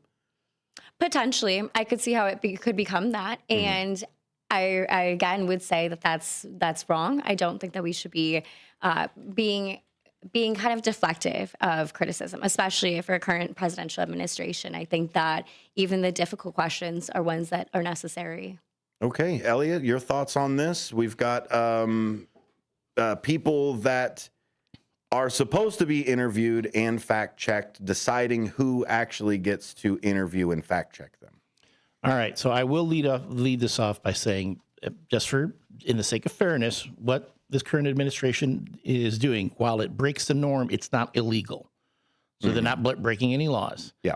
And trust me, I've watched enough, and I'm talking even before the Trump administration. I'm talking about during the Biden administration, during the Obama administration. There were times where I'm like, why are they letting so-and-so from said, outlet in there? Because all they're doing in there is just being whatever. That's not nice. Peter Ducey is a nice guy. I'll tell you. I do love that man. Because I'm telling you right now, if you're sitting there going, well, the president has every right to not have whoever he wants in the room, then fine. You want to say that? Fine. But remember, the next time a president you don't care for has the room, and then he doesn't let let's say, ban Fox News from the White House for whatever, don't complain at that point. Don't start crying foul. But on the other, and I will say the other hand too, it's a numbers thing, and all these outlets are competing with each other. And it's not like they talk about wanting to get the truth and get the thing out and challenge whatever. You sit there and you look at all the different outlets, they're all pretty much saying the same thing. So I'm like, if it was like someone really giving me some insight into what's going on and telling me what's going, then I'd be like, oh, that's wrong. But I think especially with this administration, too, I don't think there is as much of a challenge as it was with the Biden press secretary and things like that. It was incredibly adversarial at that point. Which surprises me. Right? It surprises me that the Trump administration is so adversarial, considering they are a product of media.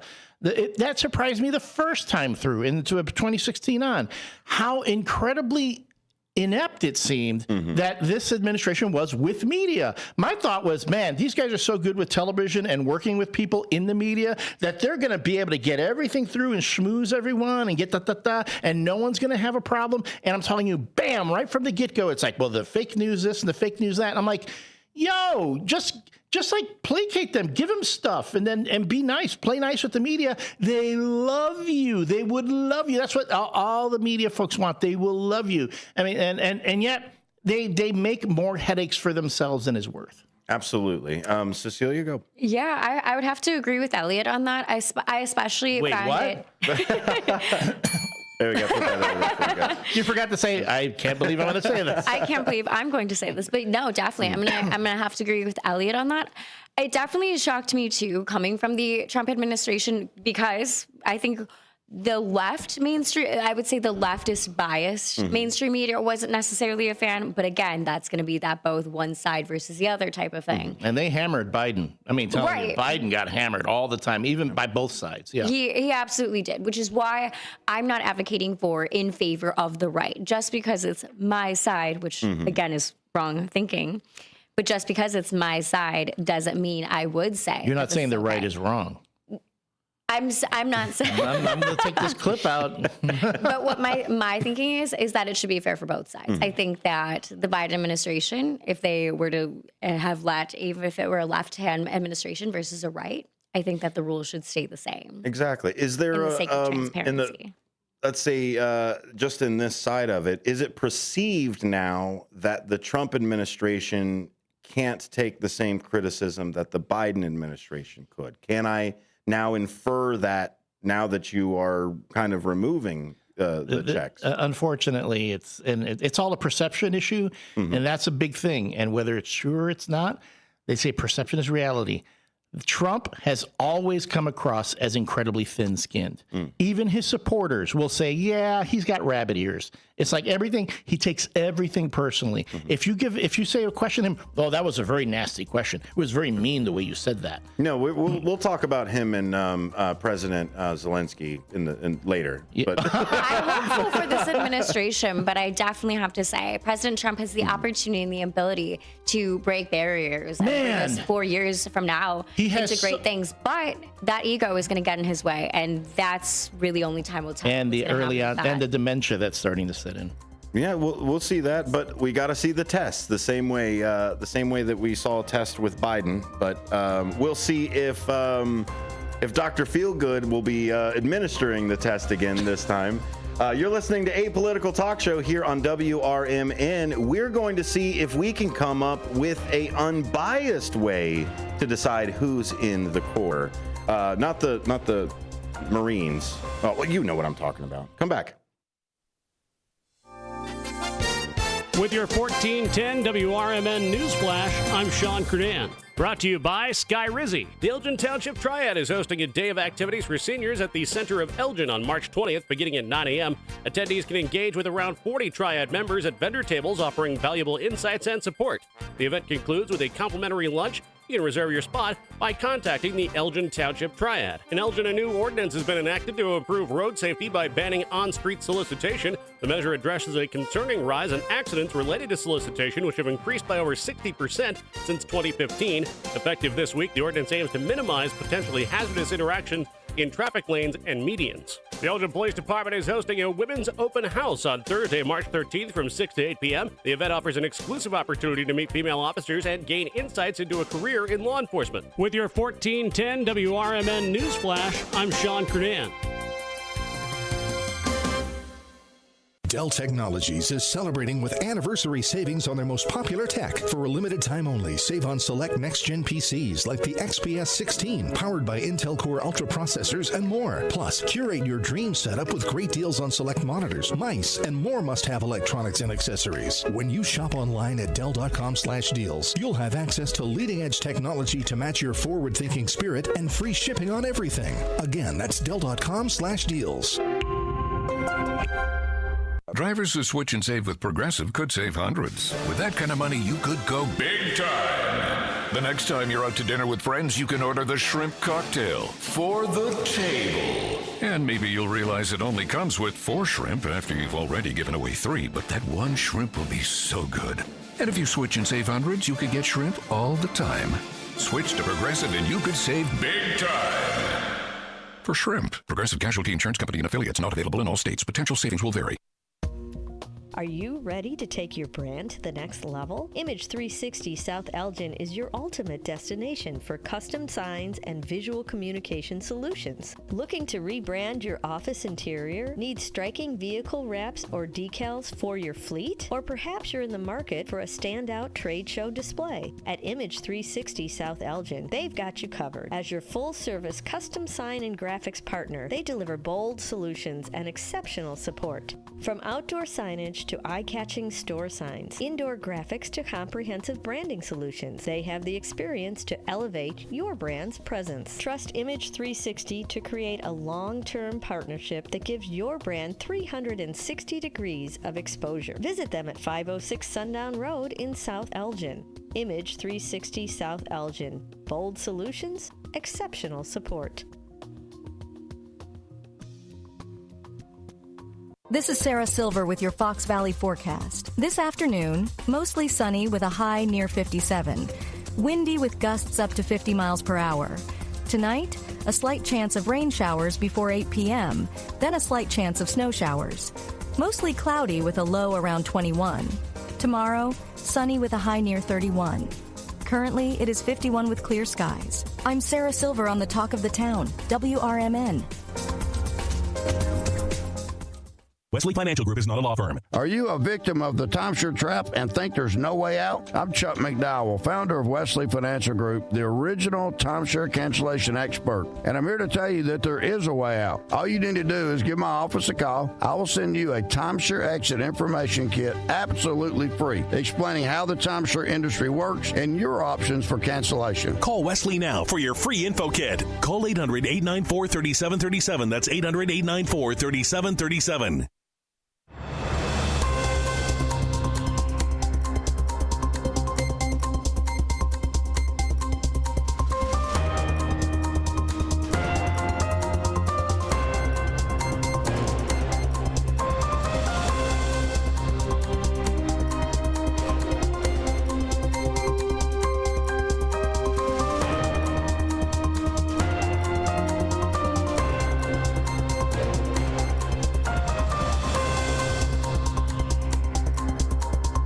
Welcome to A Political Talk Show here on WRMN. My name is Dennis Sonar Green. I will be walking you all the way until 6 with some sense, some nonsense, and of course with the Free Speech Friday panel. You can always join the Free Speech Friday panel by sending us some text messages or on the YouTube side. Let us know what you think. When we put it out here, we will definitely read it for you. And of course, here is the Free Speech Friday panel. We've got Ben Demonium Boquest, Elliot Serrano, and Cecilia Brooks. Yay! In February 2025, the White House announced it would take over the selection of journalists allowed in the press pool, a role traditionally held by the White House Correspondent Association. Sorry, I had to look up that acronym real quick. This shift has led to an exclusion of certain media outlets, particularly those critical of the administration, raising alarms about potential bias and suppression of dissenting voices. This is from Politico itself. The move reverses the long-established precedent of journalists determining who participates in the press pool. Ben, since you are new on deck for this show, we'll let you stab at it first. And do you think this sets the precedent, or do you think that the Republicans are just leaning on the Democrats to, quote, do the right thing? As far as the access? When they finally take it. Because, I mean, the Republicans can't be in charge forever, right? Yeah. Eventually, there will be another person there. You mean instead of the next administration going and taking that baton? Exactly. Yeah. Well, are they hoping that the moral high ground that the Democrats claim to have will be what they lean on? Yeah. I mean, when you're talking specifically about access to press and things like that, I mean, it is correct that, you know, they control that, and it's been that way every administration. Mm-hmm. That's the reason why these norms exist, because, you know, normally you just wouldn't do something that makes you unpopular, very unpopular, and you wouldn't do something that's against the norm, and it basically just gives your hand away perception-wise. So I think it would be a pretty easy ball to pick up for the Democrats as far as, you know, just being more opening up access again. I think that if you're putting the impetus on them to, quote, go back to, I mean, it's like saying make the press free again. So, well, Elliot, is this something that the Democrats will keep, or do you think that when they do take back over, this is an easy W by putting this back in? Man, that's a good question, and I am on the fence, to be honest, about that. Of if they should strategically. Whether they even should, yeah. Or like, here's the thing, because we learned this after the first Trump 1.0, right? Did a lot of stuff, broke a lot of norms. Yes. Right? And then when Biden took office, they tried to reestablish a lot of those norms. Gosh. If I have to hear one more time about the parliamentarian, I'll pull my beard hairs out. Overcorrection. Right. But even with that, it's like, talk about just specifically the media, right? Mm-hmm. When Jill Psaki went in and had that first, big thing after COVID and all that, or during COVID, and everyone's applauding, oh, yay, we're back to the way things are, But how did that help at all when it came to working with the media, getting the message out there? It did nothing, to be honest. If anything, there were times when, again, there were some members of the press that were incredibly contentious with the Biden administration, and all you heard was that when the squeaky wheel. So I'm there going, well, you know what? When the Democrats get back in, hey, you know what? It's about media and controlling the message. So, heck, if the Republicans are gonna go, hey, it's okay when our guy does it, they can't complain when your guy does it, and it might be to the benefit. They can't complain, but they will. Yeah. But I mean, hypocrisy has never been an issue. Yeah. I mean, at this point, it's just all about the hypocrisy, and which is just it just gets in the way, because there are a lot of times really good points are made, but the hypocrisy of it just gets in the way of whatever the point is. Yeah. Cecilia, with these two perceived sides of controlling the press corps versus kind of letting them do whatever they want to, it almost seems as if you let the White House Correspondents Association choose, you're almost like showing a little bit of weakness for it, almost perceived, because blood in the water, like you were saying with Elliot, for everybody competing with each other. So if I let them do whatever they want to, then they are able to get the sound bites and the deucey gotchas type of things out there. But having a control over the White House corps shows maybe a little bit more strength, and maybe that's why they have that resistance. Is this what we're starting to see here, and why the press corps went after Biden harder than they're going after Trump? I think we're seeing a little bit of all of that. I think that right now, what the most important thing is that the American people are able to have their information, receive that unrestricted straight from the White House themselves, and with a liaison. And I think that it's very important. You're talking about also the social media aspect of it too, because we get more tweets than we get answers from the actual press secretary. And I think the most important part, other than that transparency and that accessibility, is also too kind of what Ben touched on, freedom of the press. I mean, what Elliot said is correct. This is not technically illegal, but I guess my question or concern, and again, I would say this regardless of the administration at hand, is we're getting a step towards closer eliminating freedom of the press, or at least infringing on those rights. I'm not saying we are right now, but I think that we need to be strategic, and the Trump administration needs to be smart about how that is perceived. Well, freedom of the press is one thing. Freedom of access to the president, I think, may be the other argument to it. Right. Is I'm the president, I get to decide who's going to be here. Whether or not, if you want to go outside and report on me all you want to, then go ahead. Correct. I mean, if we're being honest, it's always been that way, but it's just a perception issue. It's, people who ask the wrong questions don't get asked back to the press conference. It's always been that way. And so should it be a independent side of it, or should it be strike one, strike two, strike three, you're making me look bad, kick rocks? Elliot? I'm sorry. Go ahead, Cecilia. Remember when Helen Thomas was the voice that drove every press secretary nuts? Sweet little Helen Thomas asking her questions that, boy. And she didn't yell. She wasn't. Tell me of this Helen Thomas. I don't remember. Oh, she's like a Yamiche Alcindor. Like she got. Like what years? Real what quick. era? Oh, good golly.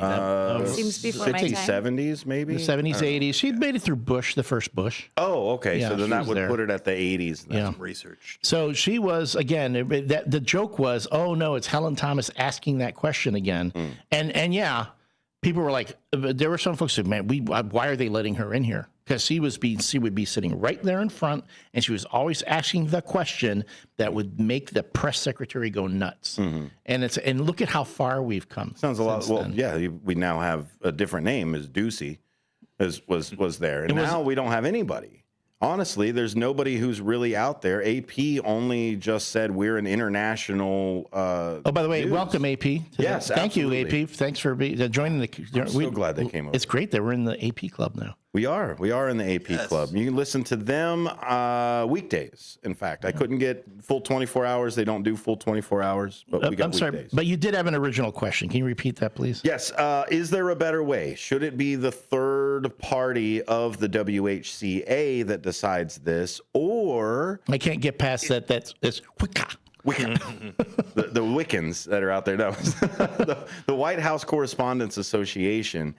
Or should this go more towards maybe a rating system where it is completely independent?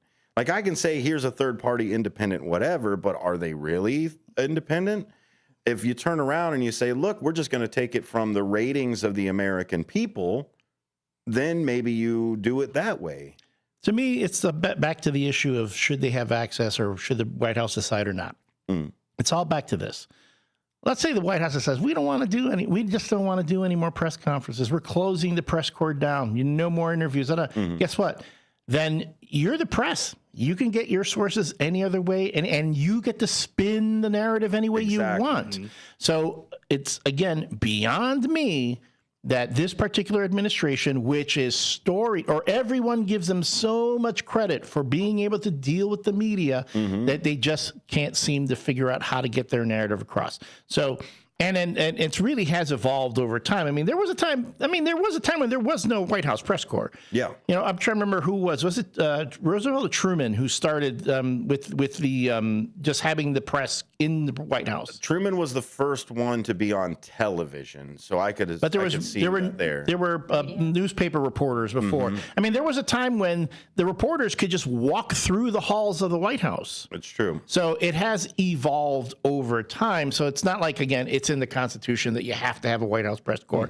It's a norm that's been established and evolved over time, and I don't see why they make it so difficult. And I'm talking about both sides. It's team politics. I mean, if I could just piggyback off that, I feel like for me it comes down to credibility. Like everybody who is, quote, to use a phrase, the opposition.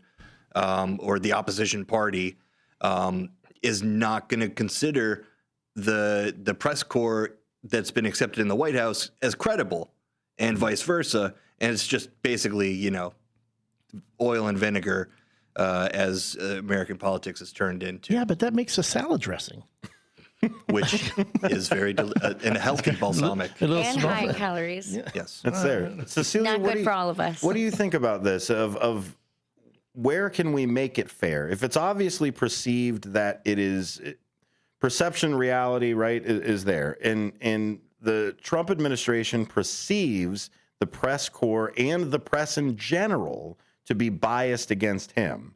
And I don't know why that is, considering that Fox News is the #1 news source for most Americans and has the highest ratings for things. No longer, it's mainstream media, folks. If you don't think it's mainstream, it's mainstream. Yeah, but to have that perception and then put it like this, is there a way to sidestep the perception? Like if we went more towards ratings or more towards, I don't know, a general rotation system, would that kind of remove some of that perceived bias? I think it would remove some of the perceived bias, but then it would look again in a sense of different type of control. Okay. So I think the best case scenario would be to make it free for all of the press, even the ones that are supposedly unbiased. I think they need a bigger room. Correct. And if anything, what they could do if the Trump administration doesn't like it, because I have to say with Elliot, they would be on fire with even some of those sound bits. And maybe some of them would be shed in a negative light. Of course, that's going to happen with any administration. But they also could get some great things that come out of that. And I think that that's a way that they need to kind of spin that as well. I would stress the importance, though, of always both types of reporters on left and right of always behaving professionally, cordially, and respectfully while in the press, in the White House press conference room. But what I will say is that I think that even they could let everybody in and maybe even just make seating charts. You don't like somebody as much, make them sit in the back, but let them in. Yeah, so give them the control of the seating charts, and then you can put them back. That's fair bullying, right? Yeah. Like the kind of bias that you would expect, American bias. Yeah, it's kind of bias Like you have you're at a kind wedding. of in, but not really. Yeah. And the thing too, the people don't realize if you're sitting in the press room and they don't call on you, you don't get to ask a question. No, they're in complete control of who asks questions. So if you don't like what the AP is asking, you just don't call on them. Yeah. So is that where they're taking it to the point where now I can't ask, why did you not call on AP for the last 2 months? That kind of thing. If AP's not there, then they don't get the criticism of you don't take questions from those people. Back to the point of how they are flubbing this whole thing. I mean, again, you don't like what AP is saying? I mean, for them to come out and say AP is lying and that's why they're not here, that was ridiculous. So you have AP in the room, but you say, okay, you can't have your 4 guys in here anymore. You're down to 1. We only have so many reporters. And they did do that. Again, in 2016, remember the big thing was, they're not using the press room anymore. They moved it to that other area because they wanted to have more outlets there. So they all sit two seats in empty seats in stuff like between that as well. And okay, I can't believe I'm going to say this, but I'm actually going to give the Trump administration credit for letting in more outlets. We're talking some that aren't as big, and a lot of online, influencers were in the room. A lot of social media folks were in the room. Are they entirely? Do they merit it? Maybe, maybe not. Are they entirely credible? Maybe, maybe not. But that's the whole thing about having the freedom of the press, that everyone gets a shot to be in that room. So again, I will give them credit for that. Can't believe that they have to do this whole thing because we're still talking about the AP, and all they had to do was just say, we're not calling on them. Yeah. Ben, is this part of, I guess, media transition as well? Digital media is becoming the new king of media right now. Yeah. Print was taken over by radio, radio by television, television by the internet, and here we go. The FBI by Dan Bongino. Exactly. Yeah. And that's where we get. So is that a new change? Is this why they're able to choose who they want to, because new media is coming in so much, and we don't have necessarily the White House Correspondents Association inviting those people over for new media because they want to keep the television radio purism. Yeah, no, absolutely. And this is where the right has absolutely pummeled the left, especially in the last election, reaching out to that new media and really getting those over-the-top digital influencer interviews and embracing that side of it. I mean, you see the PR stunt with the social influencers just the other day with the first phase of the Epstein files being released. And it seems like they're really utilizing that sector of media and pushing it towards the new norm, which, I mean, they're not really pushing it, but riding it, I guess I would say, more so. We've got the Dutchman coming in. It says, I was watching the news conference from the White House. Oh, we'll get to that in the second hour, buddy. We'll get to that one. I'm curious. I agree with you as well. Hold on to that because I want to know what the Dutchman thought. I definitely want to know what the Dutchman thought. I hope he calls in for it. He also says that wasn't right. He also said the Republicans have screwed up on this one with as far as that go with that, Cecilia. Are we talking about some of the AP, or are we talking about what happened in kind of a little today? bit of both with All the right. press in general? Yeah. Yeah, I think that with the Trump administration and even how we saw it with the Trump campaign, they really were able to spin things in a positive light, even the worst of the worst, right? And so knowing that they have the ability to do that, I do think they shot themselves in the foot with this one because it was kind of an unnecessary move. It was unprecedented for sure, not illegal by any means, but I think that they absolutely could have handled that. And so I think that they should maybe hopefully rethink the decision in the future, but I guess only time will tell. What's the rectification? How do if they screwed up with this or what's the perceived side? Do they just say, "Look, sorry, we had the feud," and they reestablish it, or do they double down like they usually do? I think the right thing to do in the eyes of the American public would say, hey, we thought that this was the best move. It wasn't. And for the sake of transparency, we'll do this for all of the people, all of the American That'd be the people. right move. Right. Now give me the right move. Unfortunately, those two things are not the same thing at this moment in time, which is a little disheartening for me. I mean, you've got representatives now who are not going to do town halls anymore because they don't want to be yelled at. Yeah, let's go into that just a little bit. And that's not okay either. Because being screamed at by anybody sucks. Let's just Correct. first off do that, especially mob mentality for it. Now, Speaker Johnson has alleged that these were people who were left-wing organizers or whatever. Nowhere in there did I hear not constituents. So whether or not they're left or right or whatever, these people are constituents. So they deserve to be there, and they just so happen to organize and get there a little bit earlier than anybody else, if that's what they believe. But we are starting to see, not only in the town halls, but even in social media, we're starting to see where is the transparency, where is the accountability, and it's almost like people are finally starting to get to this.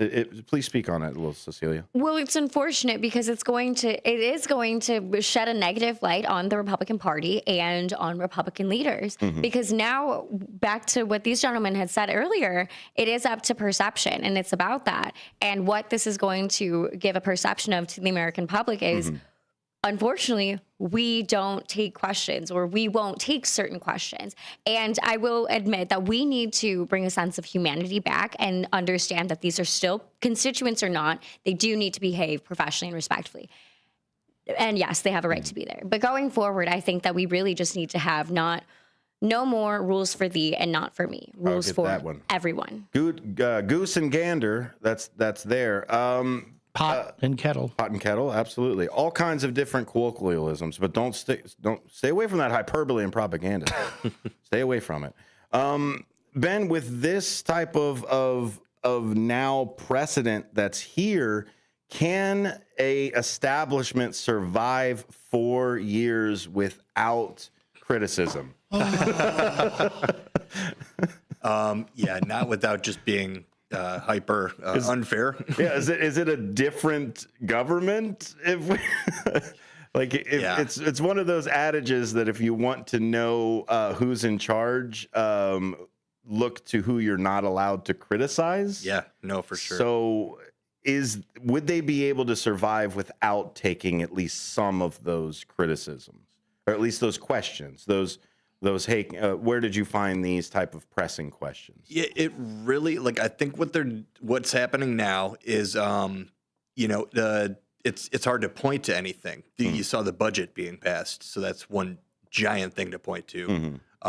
As far as the effects that what they're doing is having. So I mean, really, at the end of the day, you could only blow smoke up somebody's rear end until they, I don't know, aren't a person anymore because they're not sustained by, they're not getting anything from you. Well, if I don't test for COVID, then I can't find COVID. Exactly. If you don't ask me hard questions, then I can't give you wrong answers. Yep. Right. It seems pretty reasonable. At some Go point, ahead, Cecilia. Oh, sorry. At some point, you're frustrated. So then that's just a human emotion. So you'll see that, but please. Right. And being frustrated is okay. And having these difficult questions, I think, is part of the process. And that's what I'm advocating for, is just the transparency, that accountability.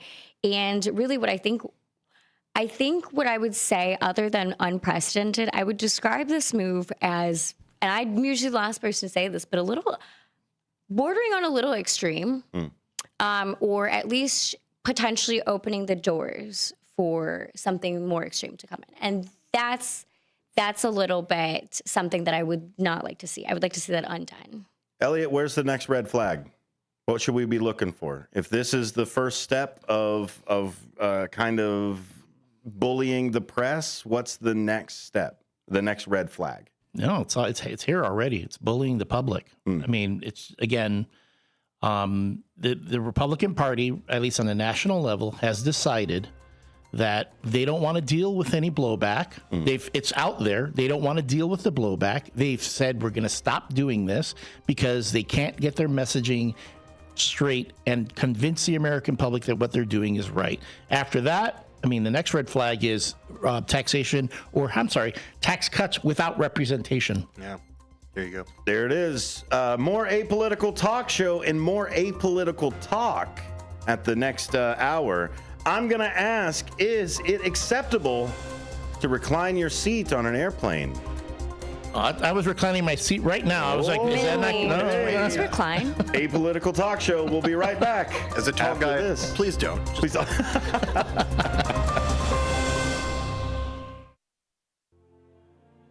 My name is Mark Smith, and I am running for Elgin City Council. I am a proud 22-year veteran of the United States Army, former Elgin police officer, past Elgin Image Advisory Commission member, past president of the Elgin Patriotic Memorial Association, current commander of the largest local veterans organization, and a newly appointed member of the Elgin Civilian Police Review Board.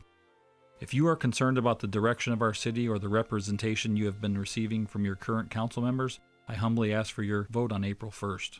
I will be your council member who asks tough questions, solves problems, protects our finances, and listens to the concerns and needs of the members of our community. My main focus will be economic growth, community development, collaborations, and transparency and accountability. The time for change is now, and I humbly ask for your support, your trust, and your partnership as together we can build a strong and vibrant future for Elgin. Please vote Smith for Elgin City Council. Paid for by Mark Smith for Elgin City Council. Your hometown radio station since 1949. We are WRMN AM 1410, Elgin time, 5 o'clock. This is WRMN News.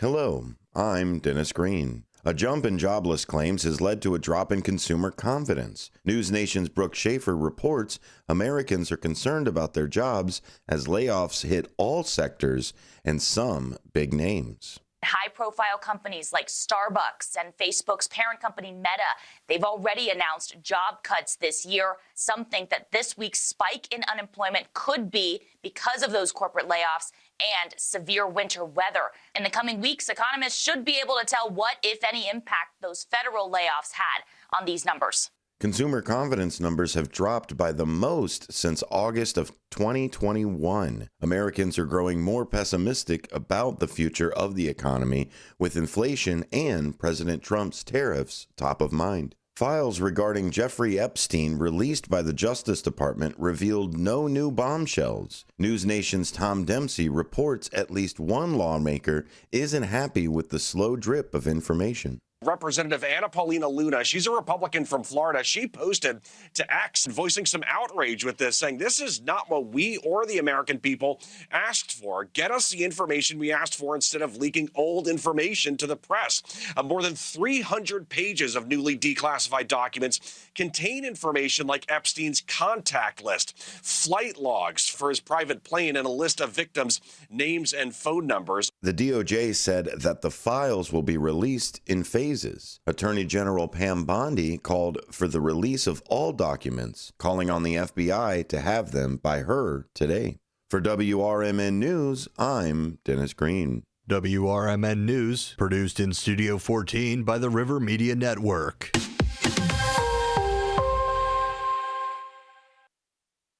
From the pages of the Elgin newspapers of 100 years ago today, these are the headlines brought to you by the Elgin History Museum.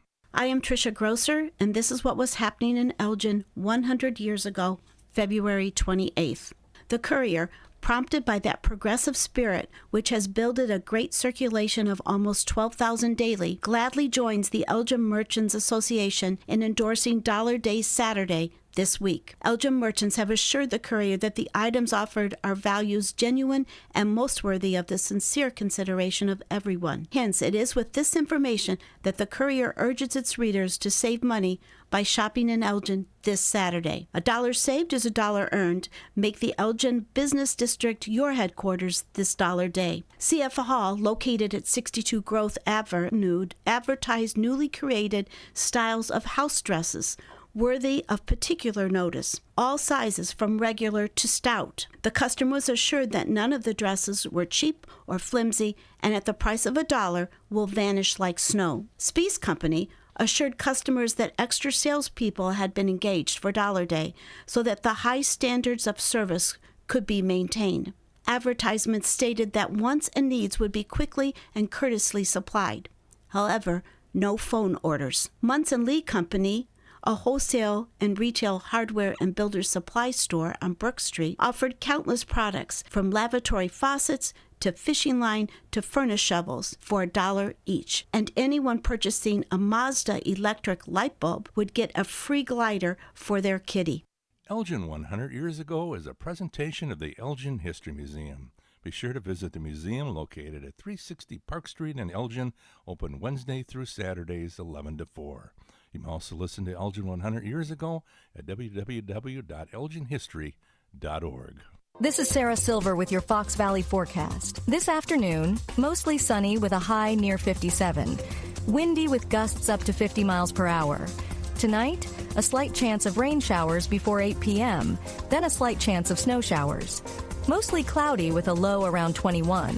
Tomorrow, sunny with a high near 31. Currently, it is 51 with clear skies. I'm Sarah Silver on the Talk of the Town, WRMN.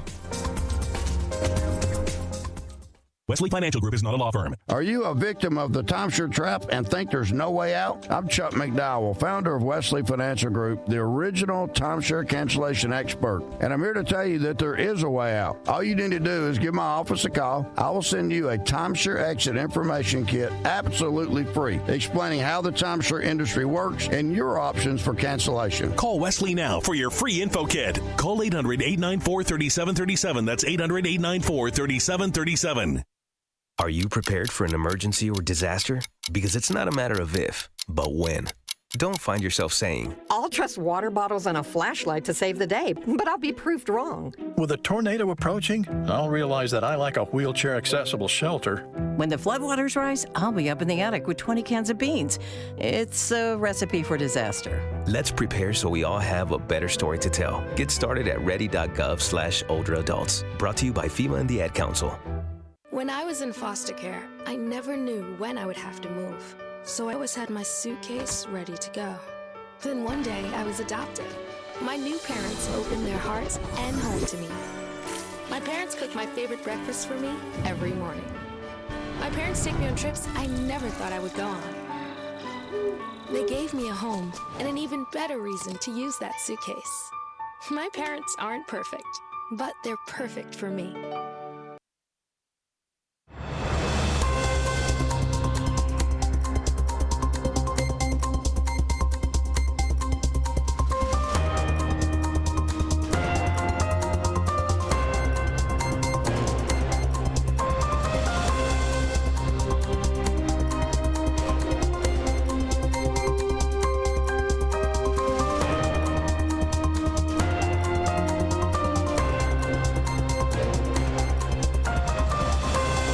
My fellow Americans, and good day to our friends around the world. This is a political talk show. Thank you for being here. Thanks for being a part of the show here on WRMN 1410 AM and simulcast live on WRMN1410.com.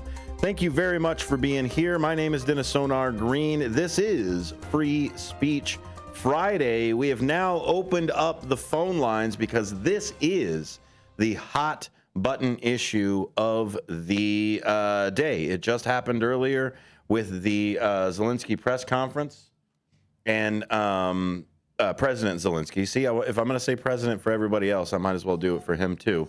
We'll play a little bit of that. We will also get a little bit of your insights as well. But first, let me introduce our panel right here. We're still waiting on one to come right back, but that is okay. We've got Ben Demonium Boquest and Elliot Serrano right there. Thank you both for being here. My pleasure. I like your suit. What, did you think I didn't have a suit? Where'd you get it? I fashioned this. This is a real banana, actually. This Banana Republic. Huh? It's the largest. I love the Banana Republic catalog. It's good. Okay. It's gotten more. You teed me up and I didn't. Oh, man. It's like, geez. I'm man. a 90s kid at Old Navy. It's yes and. Yes and. You have to. It's the first rule of improv. Thank you for being here on YouTube. You could get the joke on that side. We want to have YouTube inside jokes, mostly to get you not off the AM dial, but to check out the new digs. Check out the different things that we've got here and there, all of the different banners down at the bottom in case you would like to learn something. I love it when the banner for my show comes up. Right? The Quadcast right there. Tell us a little bit about the Quadcast. The Torn Quadcast. It's the show where we talk about sports, entertainment, sports, and entertainment. Hey. And here's a funny thing. The show's been on, it's going on its 4th episode now. Mm-hmm.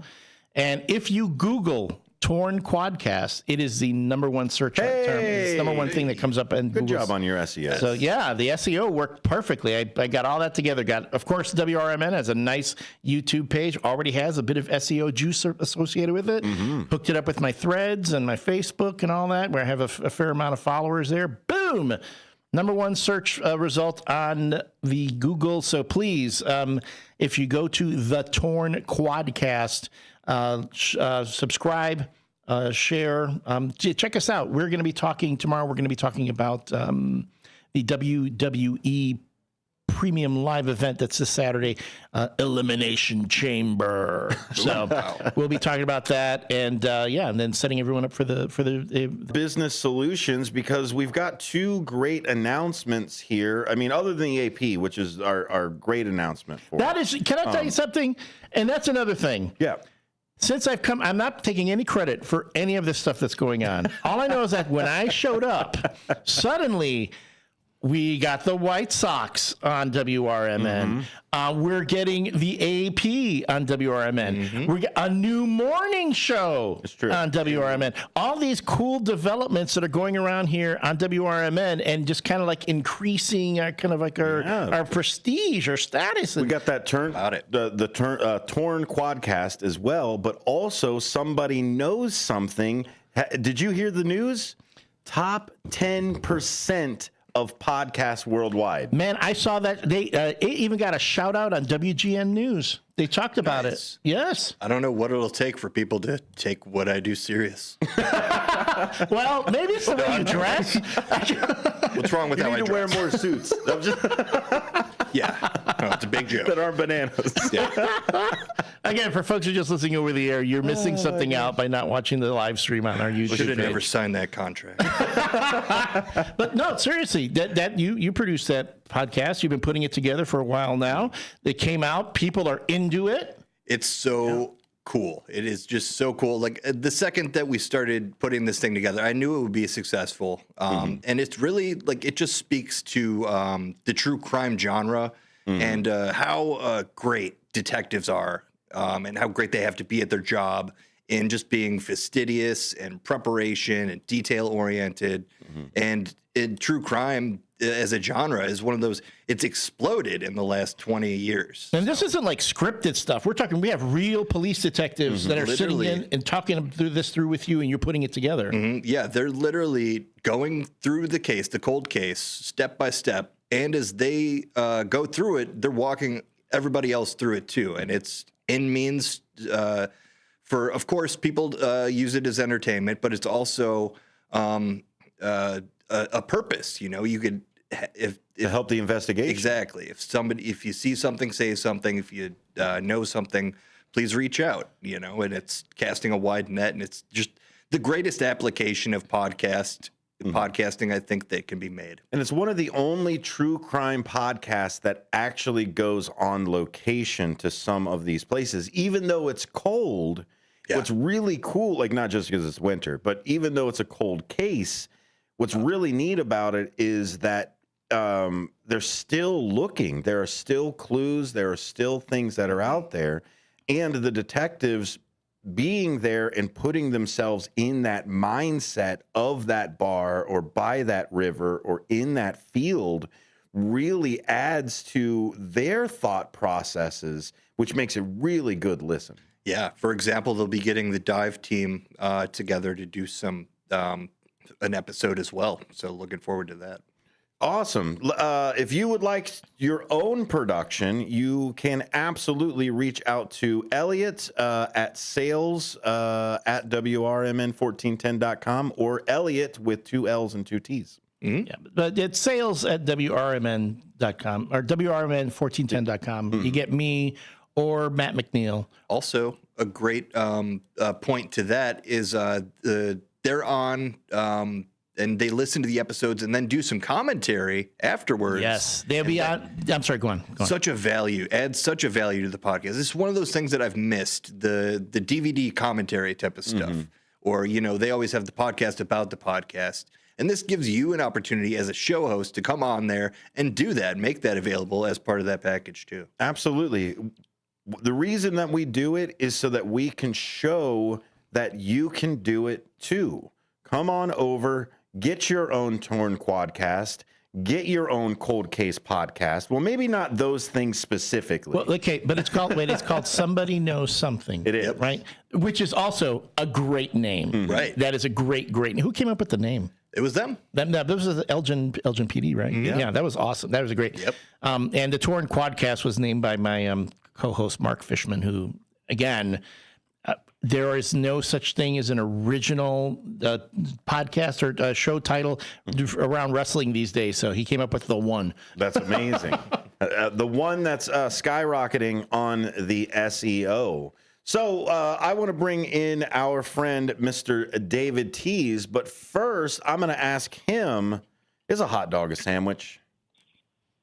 Yeah, because back in the 70s, we used to put it on bread when we didn't have a lot of money. Mm-hmm. So, yeah, it is a fold over the white bread. Man, that is another thing I didn't think about. That's true. That's like dad's making dinner type stuff. Yeah, the hot dog. Remember when you had that little the slice of white bread? Mm-hmm. It was either a hot dog bun, or you made cinnamon toast with it, mm-hmm. or you made your own pizza with it. Put a little bit of spaghetti sauce and a slice of American cheese. Or garlic bread. Or garlic bread, yes. What would you like to talk about, Mr. Tease? Well, first of all, a banana. Really? Seriously? Yeah. I've seen it on YouTube, and I'm like, oh, okay. A banana is not a sandwich. I do have to say, nice costume. It made you click that button, right? It's like, I wonder what they're talking about. Yeah. Surely not politics. The banana. But I did want to say something for Elliot. Don't make me sigh. Don't make. Yeah. You're talking about my your show. Yeah. Thank you. What do you think? Honestly, give me your honest opinion. What do you think about it? Because I know we talked about it last week, and you were like, "Oh, I want to give it a listen." Yeah, I liked it. I did like it, but I'm not a big WWE. I had to be corrected by some other people on that. But the WWE, I used to watch it a long time ago. Right. But the rest of it, I actually did love it because you're talking about movies and other type of things. I actually sat and listened to the whole thing and enjoyed it. Oh, thank you. And then we do lead off with some Bears talk on this next one. So nice. We'll talk about the Chicago Bears because I know people like, hey, talk about some other sports. I mean, okay, we'll do that. I was listening to it. I caught it, and I caught just the part where you were talking about the other circuits over in Europe and stuff like that. I thought it was really interesting, like as someone who doesn't follow. And I do believe we have we have a midday show, a new midday show. Trying to remember the name of the host. He's a former cop.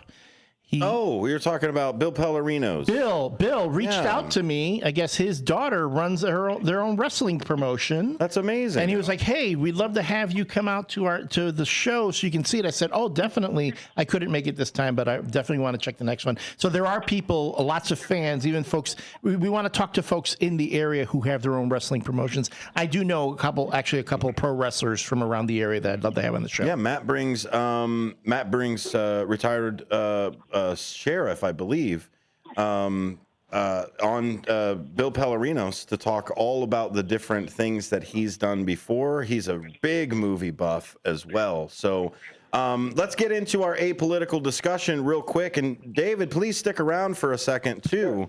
I'm going to kind of pivot to, instead of flying and having that acceptable to recline, I think I might save that one a little bit. Let's do a real quick one here. A debate as old as breakfast itself.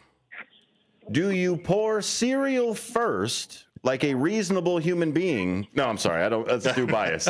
Or milk first, like a chaotic. No, I'm sorry. See, that's leading questions. I know. So, Your Honor, he's leading the witness. Yeah. Only because this is a quote from Breakfast Digest. Pouring milk first is like putting on socks after shoes. Pure madness is what Breakfast Digest says. David, before I let you go, I'll let you answer first. Cereal first, then milk, so you get the right amount of milk in. There you go. Thank you. It's like those backwards toilet paper roll people. Right. Put cereal first and then pour your raw milk, David. Raw milk. Yeah. Raw milk. My wife says she's one of those people with the backwards. She's sitting next to me.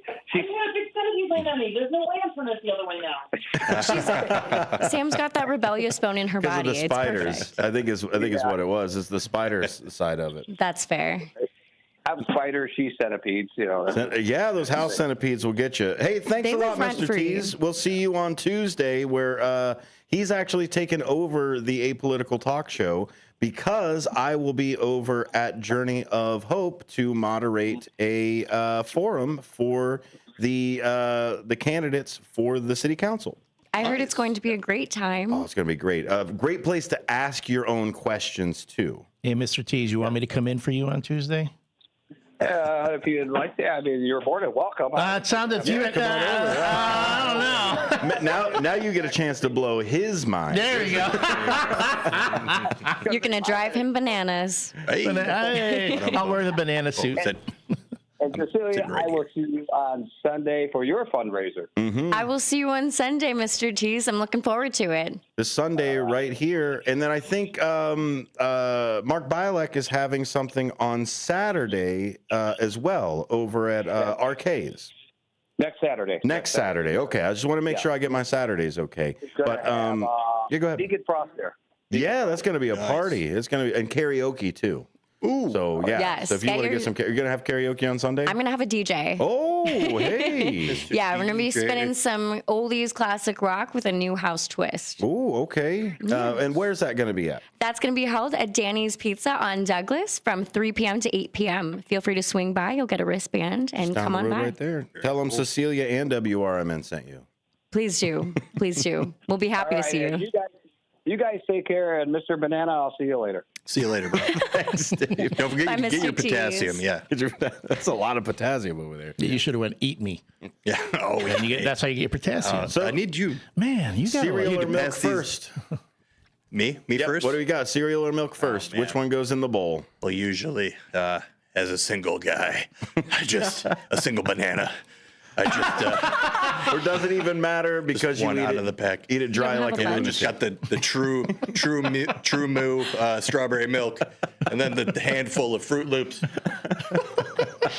A flavor town for your mouth. It's definitely cereal first. I can picture that though. That's the thing. You painted so vividly. I'm picturing you going screaming with the cereal. No. It's cereal first.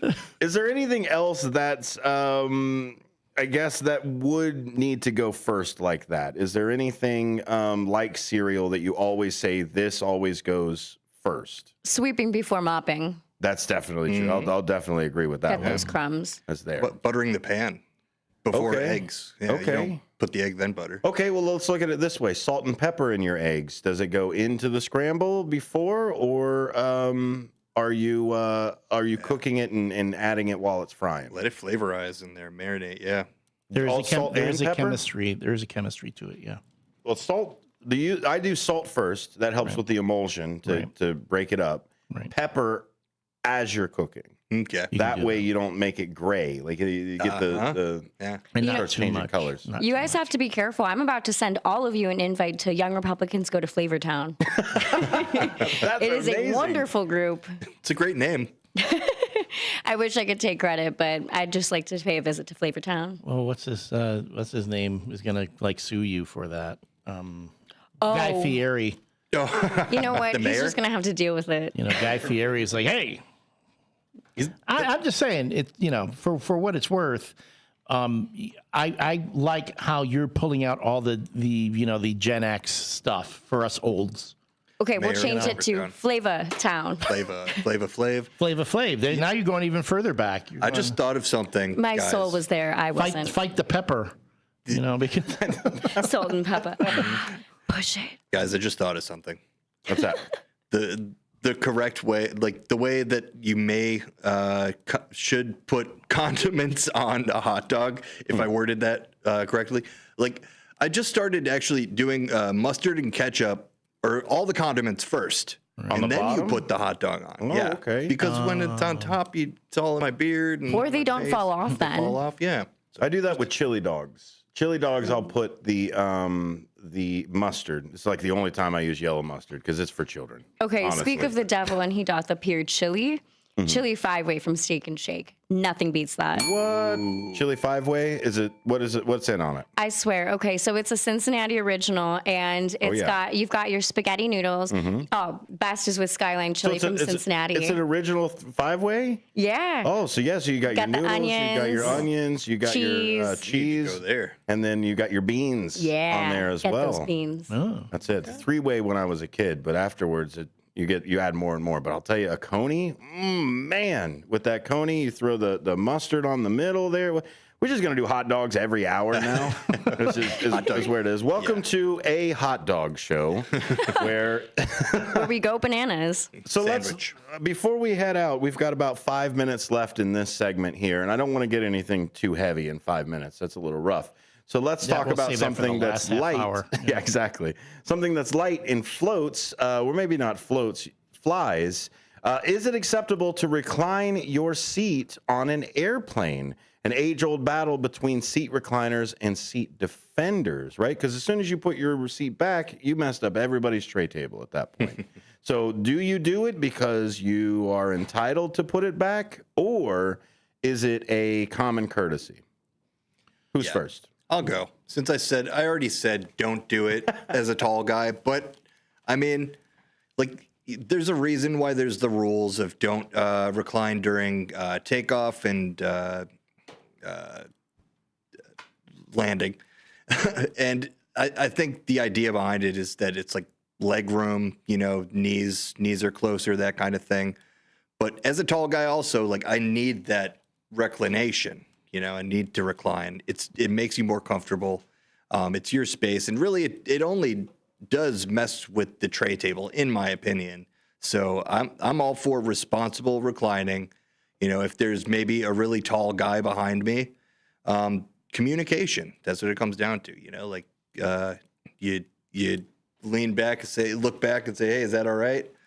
Or whatever. Is my banana encroaching on your space? Yeah, I wear this flying Sorry, internationally. do you want me to get up and peel? Oh, I'm sorry. Do you want me to split and peel? Yes. Oh man, I set that up. I feel ashamed for that. But it's your right? I mean, why would they make them recline if you weren't allowed to? That's You paid for your ticket too. Yeah, That's true. Although with this wind, I might not even need an airplane anymore. Wow. Wright brothers. You know what? I'd say if you're tall is one thing. If it's a long distance flight, you got no choice. You need the recline at some point. But if there's a kid behind you, like just a little kid, then it doesn't matter because they don't care because they're little. And if anything, at some point they're going to be kicking the back of your chair. Because I'm telling you, odds are, and this has happened to me every time when I'm on a plane, if it's a little kid behind me, the back of my chair gets kicked. It's kind of like you're getting shadow banned by Southwest or something. It's just like, oh, that's Elliot again. Yeah, oh. we don't want him back here. And that's why I don't even fly Spirit anymore. Oh man, if you want someone to break up with you, buy him a ticket on Spirit Airlines. It'll be like, but I was trying to help you. I was trying to help you, but I hate you. How do you make me fly on Spirit? So okay, we're saying at least for the reclining side of it, it's back and forth. But can we at least all agree that we need to keep our shoes on? Yes. Who does that? How do you sleep at night? Also, that rule applies to the Amtrak as well. Keep your shoes on. I don't want to smell your feet, people. And the Metra. Yeah, what's up with that? Oh, and the Blue Line, too, especially after 1 a.m. Bare feet on the Metra, putting your feet up on the chair in front of you, no. Foul. No. I feel like you have more problems in your life if, like, just give that guy a pass. Like, it's the Blue Line. But I feel that if you wouldn't feel comfortable doing it in a gas station, you should not do it in any other public place. Fair. That excludes the Blue Line. You're Britney right. Spears Bananas. walks into the gas station. Bananas. You know, I wanted to make sure this wasn't a distraction, but well, now that you ask. Okay, we got time for just one more before we hit our break over here, and this is a question of probably physics or is a societal, I suppose, in how you view the world. Do straws have one hole or two? Wow, that is like one of those sound of one hand clapping kind of deals. 1 hole, 2 circles. Okay. It's a tube. 2 openings? Yeah, it's a tube. Okay, well then that puts 2 holes. Cylinder. Okay. Is it 2? It's 1 hole. 1 hole all the way through, straight down? Yeah. Huh. That is a really good question. I guess. But see, we've got guests thinking about this for the first time. Yeah. Are you a listener thinking about it for the first time? I am. 1 hole or 2 straws. Yeah. Here's because I think it comes down to the suction about it. Because if you add another hole, it's still only 1 hole, as one way in, one way out. But you can cover it, and it's still back. It's back to just being 1 suction. Yeah, it's like saying a doorway has 2 openings. And there's right. Or if you put a straw in the ground, for example, you have a hole in the ground. And then if you take a straw out, but then you put sand around it, you would still have 1 hole. You know what I'm saying? Yeah. So it's 1 hole, right? So 1 hole. 1 hole on a straw. Yeah, maybe. I'm going to stop here because there are a lot of inappropriate jokes going through my head. That's why now. I did this the last one. Yeah, so let's go to a break. Yeah, absolutely. Thanks a lot. Thanks for being here. Heal. When we get back, we're going to talk about the Ukraine war and where does America stand now. It was a confusing press conference. We'll see if we can sift through it here on A Political Talk Show. WRMN. We'll be right back after this.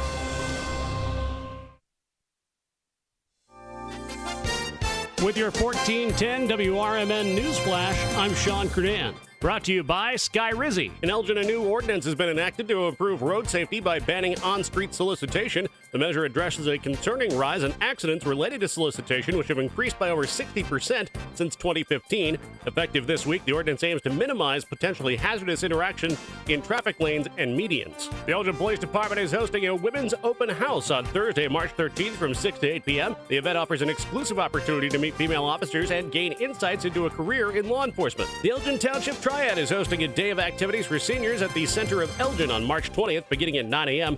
Attendees can engage with around 40 Triad members at vendor tables offering valuable insights and support. The event concludes with a complimentary lunch. You can reserve your spot by contacting the Elgin Township Triad. With your 1410 WRMN Newsflash, I'm Sean Kernan.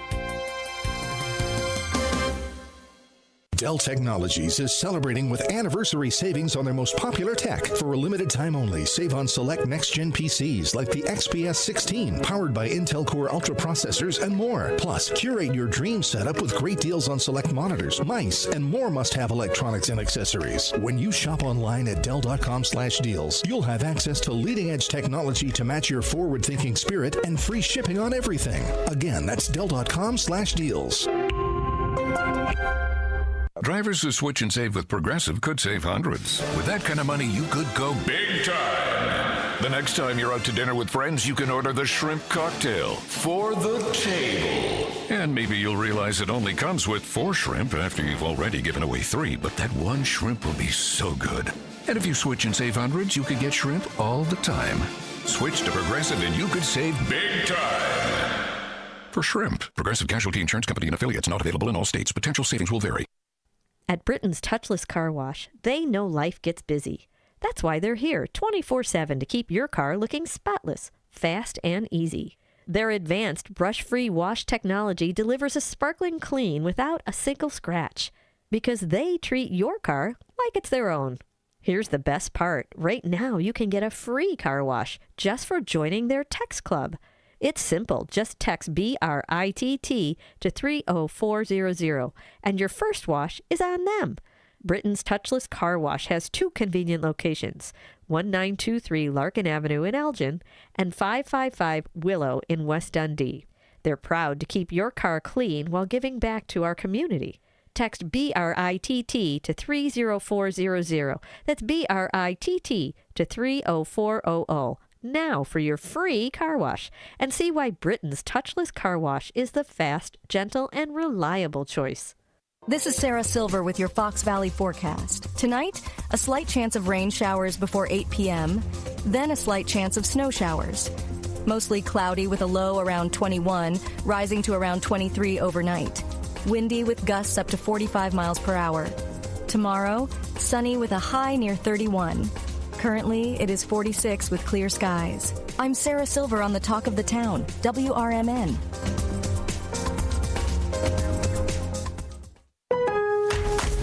Lowe's knows that free is just better. That's why MyLowe's Rewards is free to join. As a member, you earn points towards MyLowe's money on eligible purchases, get exclusive free gifts, and earn free shipping at Silver Key status, all on top of weekly member-only deals. Don't wait. Join MyLowe's Rewards for free today and start saving more. Lowe's, we help, you save. Loyalty program subject to terms and conditions. Details at lowes.com/terms. Subject to change.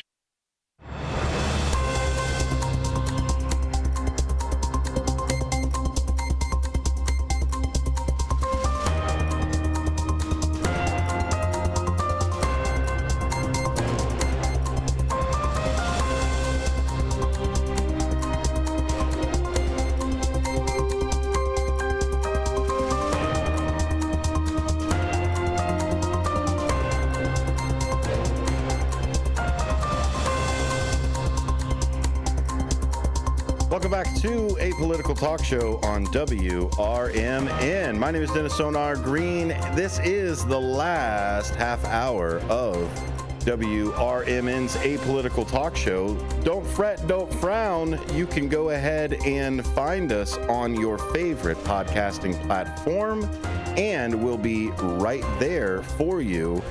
We've also got a Substack now. That Substack was where I'm going to put a few of my show notes here and there to make sure that I'm held accountable as well. I don't want to be another one of those talking heads that just says whatever is out there. We want to make sure it's truthful, and that way you can form your opinion. Don't just take mine. Read the facts, move it from there. And to help us break down those facts is the Free Speech Friday panel. Today, on this Friday, it is Bendemonium Boquest, Elliot Serrano, and Cecilia Brooks. Thank you all for being here. We really appreciate it. Thanks for having us. Mm-hmm. If you look at us on the YouTube page, I swear we look like an album cover. It's true. We all just need to be looking in the other different directions. Is that dramatic enough for you? Screenshot right there. So we got a few comments that are coming in because we are going to be talking about the President Trump and President Zelensky exchange. I thought it was a pretty angry exchange. We'll let you decide a little bit here. The Dutchman comes in and says, I was watching the news conference from the White House. What a jerk. That was not right. I honestly can't believe he did that. Sonar's Boxers comes in as well and says, first, we take the side of the pariah nations on the UN resolution on Ukraine. Then we witness the pro-Putin display at the White House today. Sadly, we are no longer a global leader for freedom. Ugh, that is tough to hear. I didn't hit that, but the bell, folks. So just so you know, that wasn't me. That was I am Republican hit that. Yeah. I have to say that was me because I stand behind truth. I am not spiking the ball on this one. So I'm going to play a little bit of this exchange for anybody who hasn't heard it. It did just happen like in just a few hours ago. President Zelensky did not stick around. Donald Trump. He was kicked out. Yeah, for the most part. Yeah. By both our president and our vice president, who sits in the chair just off the side. I don't know if it's always been that way, but Trump threatened to withdraw the support for Ukraine. Zelensky had urged Trump not to compromise with killer Putin. Trump had said Zelensky is not ready for peace, and Zelensky had left the White House early without signing the material deal. So I'm going to play a little bit of the exchange here, and it's 3 minutes long. I'm only going to play a little bit, but it is pretty much the same thing through the entire 3 minutes. So I'm going to play a little bit right here. I'm not telling you. Because you're in no position to dictate that. What was meant to be a critical meeting between allies to resolve a conflict roiling the globe dissolved into a shouting match in the Oval Office between U.S. President Donald Trump and Ukrainian President Volodymyr Zelensky. You're not in a good position. You don't have the cards right now. With us, you start having cards. Right now, you don't. You're playing cards. You're playing cards. You're gambling with the lives of millions of people. You're gambling with World War III. The meeting was meant to solidify a resources deal, offering U.S. access to Ukrainian minerals to keep aid flowing as Kyiv continues to fight the war with Russia. So we've heard quite a few different things from this, including our own president calling President Zelensky a dictator, also saying that... Oh, no, he didn't say that. He doesn't remember. Well, he doesn't remember saying. Yeah, no, he can't. I don't think I could ever call him that. Yeah. To the point of saying that Russia did not invade. Hegseth also says that, even though as a Fox host, he did talk about say that. It was like a big chyron at the bottom that said tracking the invasion of Ukraine. So... Can we get some real Republicans in the White House? Well, can we get some real ones? You got to get them from the grassroots effort. I think Mitt that's Romney the is chasing those hot dogs too. Yeah. Man, Mitt Romney got out when he needed to. When I think about, he got out like the Beatles. Would it really have been that bad to have a Romney presidency? The more and more I think about it, context is important. Man, about DeSantis often. Yeah. The ongoing conflict in Ukraine has recently seen significant diplomatic and military developments. A pivotal event was the contentious meeting between the U.S. President Donald Trump and the Ukrainian President Volodymyr Zelensky. Please don't say Vladimir. I get a lot of people that keep saying Vladimir Zelensky. It does sound cool, though. Vladimir Putin, right? Cool. Volodymyr. Volodymyr. But Putin is... Yes. Putin is Vladimir. Like Dracula. Yeah, it's just for some reason, the town hall news that we're going away from keeps saying Vladimir Zelensky. But that's okay. We've got some AP coming in for that. The White House on the 28th here, the discussions intended to solidify the U.S. support for Ukraine and finalize a mineral deal. Let's talk about that deal first. So now we've given, aid to Ukraine. Let's put it in that context, because yes, they did send cash. A lot to keep up, just kind of maintaining the government in an incredibly stressful situation where they didn't have the admin to continue to keep it. I mean, just like we've seen in our own country before the Constitution showed up, we did not survive very well for the Articles of the Confederacy, and we needed to have some sort of admin that was in it. The other thing that we have also given is we've also given weapons in the form of our old stuff. Well, all the old stuff that we weren't even using. Yeah. And then we paid money to get more places building more of Lockheed Martin, which is why Lindsey Graham and also Fetterman are also two people that are really big war hawks, because their states get a lot of federal grants for those things. So, Elliot, I want to talk about the quid pro quo, or let's say the deal or the exchange or hey, we gave you this stuff, so now you're going to give us $500 billion in minerals at this point. I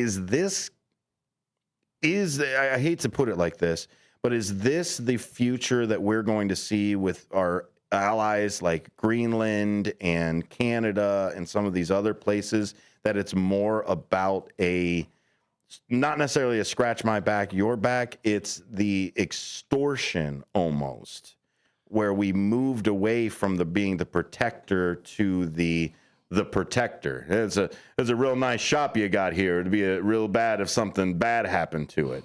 Okay. Again, this happened in 2016. Through that time, it was, again, Trump saying, well, the NATO nations aren't kicking in enough. They're not doing enough here, enough there. And you know what? Unless they start kicking in enough, we're not going to do anything. It was like the whole, for nations that pay their fair share, then we'll help them. It was like you were making the U.S. military, you were contracting it out for whatever reason, and that just was incredibly disturbing in 2016 when it was intimated. And now when it's just straight up being said, it is a quid pro quo. And that's what got Trump impeached the second time. That, was the whole, well, you give me this about Joe Biden and then we'll do this for you. And it's like, he, in front of an entire press corps, he's telling Vladimir, that if you're not going to pretty much give up, you don't have anything. And for a guy who's supposed to be like a great negotiator, he pretty much put all his cards. That's the whole, I'm not on your side. You're not going to get, he said it, you have nothing here. You have to pretty much give up. And that's what and without me, you've got nothing. And they're going, on the docks for starving politicians. Yeah, really. That's another Doge thing they should be going after. But at the end of the day, you know what I didn't see or hear in any of this? I didn't see or hear any real strong leadership. I didn't see or hear any diplomacy, like actual diplomacy. Like, let's sit down, gentleman to gentleman, and work this out. Was it a measuring contest that we saw there? 1,000%. And if we, the United States of America, are the strongest world leader, then we need to show that in the leader that we choose to put at the top. And when he knows he has that power, under no circumstance should he be cutting off another. Keep in mind, Volodymyr Zelensky, not that I'm any particular fan of his, but he also is the leader of his own sovereign nation. And I think that in itself needs to be respected. I think there's a mutual level of understanding and respect that was lacking in that. And I think that's really disappointing and a terrible, terrible look. And I think I cannot condemn that enough. That is not the way a sitting president should ever speak to another ruler of another country. Yeah. You know what? I'm sure world leaders yell at each other behind closed doors. Yeah, I'm sure they have that was hostile and unacceptable and inappropriate. You can't do that in front of the press where the entire world can see it.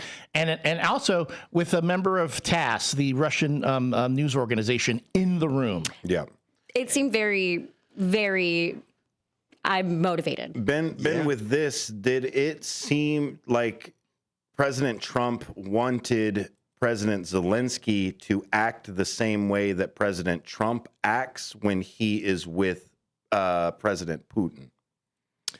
Yeah, like as in like having the upper hand. You are the higher power, and I am the almost like wanted him to take a back seat of like, no, you're my Trump. Yeah, no, that's an interesting way to put it, because, like, of course, they would never see it. Like, he would never see it like that. Now, obviously, my bias is showing on that. There wasn't an open meeting when they went and talked recently with Russia. So, that answers your question right there. So Sonar's Boxers comes in and says the Jerry Springer show of the Oval Office. Absolutely. Which is not me. You didn't see And me you know type one that. thing about that show? It had scripts. It was staged. Things were supposed to happen at certain times. And that's what I'm thinking. My major takeaway from that whole thing, what that clip didn't have in it, was how the real discourse started, which was with J.D. Vance coming and interjecting himself, a vice president, to where in a conversation between presidents feels the need to step up and say, hey, you supported the other party in this country. And you didn't say the opposition party. And you didn't say thank you. You supported the other party. You don't want us to be here. You're the bad guy to us. You never wanted to be here in the first place. You should be thanking us because we won. We're in charge. The other guys are the bad guys, obviously. And it's just more pandering to the base. That's all they wanted. And from there is when you saw it started getting heated, when Zelensky came back measuredly and said, you know, we don't have to start yelling at each other. And then Trump literally started yelling at him. Oh, he said, he's not yelling. Yeah, he's not yelling. I'm yelling. And then he let his whole, Breakfast Club bag on the table. Are we starting to see the post-war relationships, post-World War II relationships start to now form pre-war relationships? I know it's a heavy question. No, it is a heavy question because I was thinking about this a lot. Okay, what for some folks? I mean, I know there are a lot of folks who are out there going, "Hey, good. You know, we don't need to give money to Ukraine. We have to take care of things at home. We need to do this. We need to do that." And if that, and of course, Trump is a separatist, and that's what he believes in, and he wants America first. Blah blah blah. Unless, okay, so you got $5 million and you want to, illegal aliens. If you have $5 million, you can immigrate. I'm glad you used the word separatist because he's not an isolationist. No, he's a separatist. He is a separatist. He's a separatist, and sometimes with a bit of isolationist tendencies. But again, it's a global economy, and let's be honest, we're all we're all related to each other now. We can't put that genie back in the bottle. Yeah. So and Zelensky said, "You're here." You've got this ocean right now, and you feel that you're not going to be affected, but it will. In the future, it will. And with everything that's going on now, Trump is making some decisions that are seriously going to affect our relationships with other countries. And here's the thing. Even when Trump is out of office, the rest of the world is going to go, I don't know. The United States they can get a different president, but we don't know who they're going to elect next. And it's obvious that they don't have a problem breaking their agreements. Yeah. Cecilia, as a young politician coming into this field, are you going to be stuck with the relationships that the old guard is leaving you? I mean, I get a lot of pushback of, well, I'm just not going to be here. When it comes to the deficit, or it comes to the country, or it comes to this, I'm getting a lot of people that I talk to in the older generation that are just kind of putting their hands up and going, well, I'm not going to be here when the stuff happens. We're leaving you a huge deficit. Exactly. Is this the battle for the huge, the biggest? Is this now your burden to take now, or do you have to wait until everybody gets out of the way? I've never been one to wait my turn. And I've never been one to listen when somebody says, wait your turn. Absolutely not. This 1000% is going to be my burden. And this is a burden that I will take because they are leaving a mess that I'm going to have to clean up, and that hopefully other good, strong conservatives will take up in that fight. We'll take up those arms. That's my thing. Where are you guys? They're out there. You heard Dutchman. I mean, not to say that Dutchman all the time says he dislikes both parties, but you hear a lot of people that I would have pegged as conservatives. Yeah, but they're not. Because we're able to see that the way that things are going right now is not going to be beneficial. It's not going to be beneficial for the Republican Party. It's not going to be beneficial for the United States of America. And it's certainly not going to be beneficial for us on a world stage in the future. Because to echo what Elliot said, absolutely, we're going to be paying the price for this. And Donald Trump is not.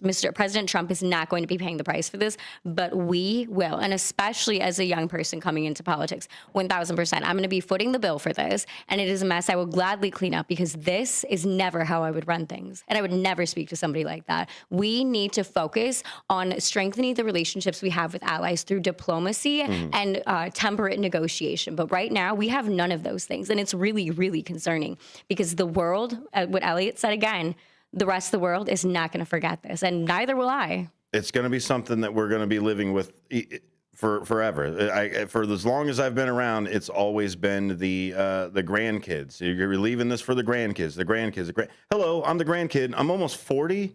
Like, hello, I'm the one that you were all talking about. We've got the Commander. He sent in the new album cover for the 1410 Banana Splits. Oh my gosh, give me those crazy eyes, Commander. Oh, man.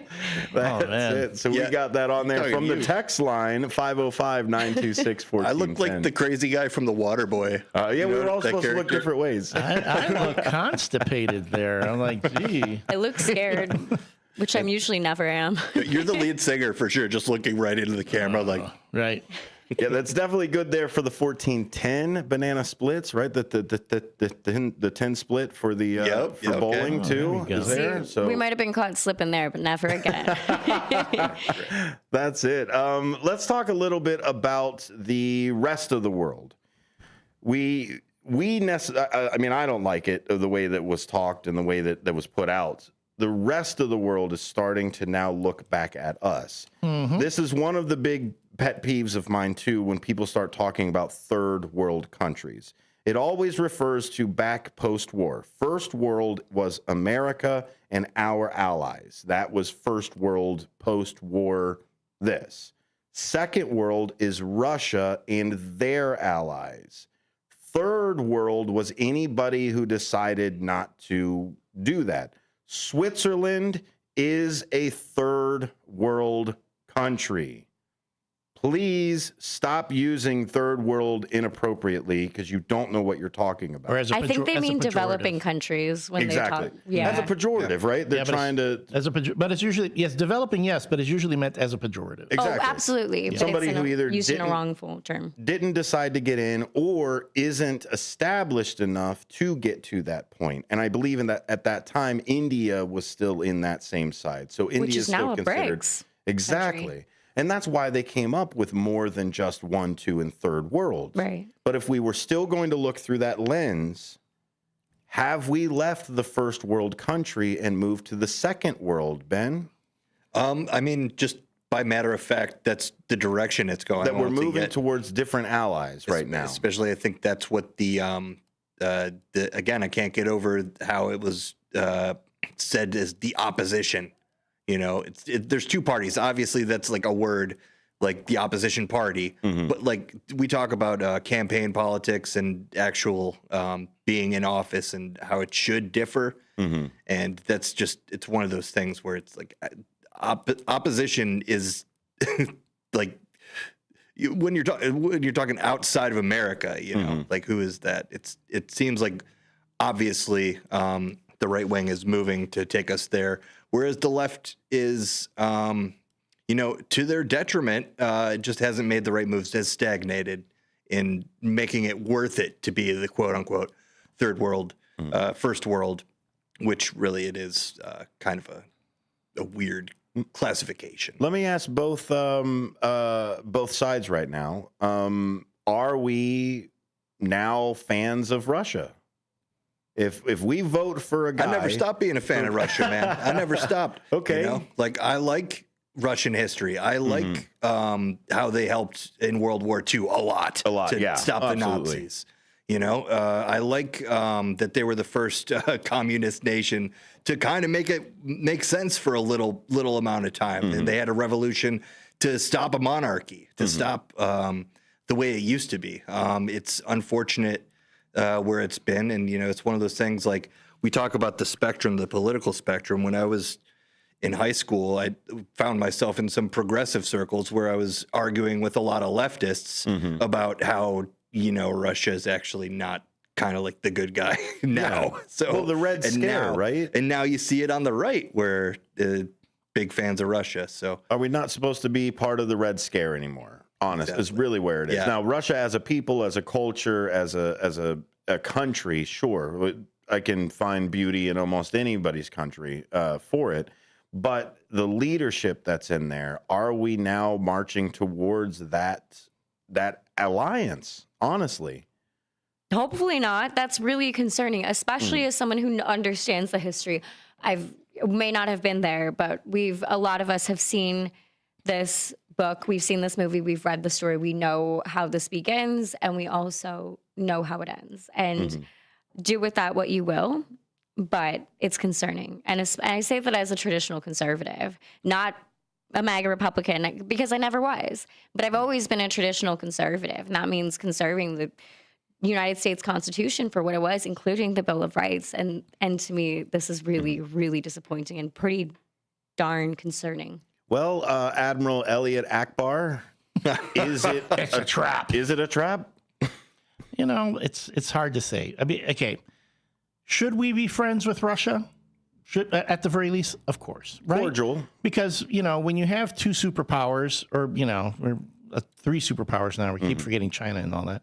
And especially Russia, where, let's be honest, there was, even after the Cold War was over, there was still some scary stuff that was going on over there.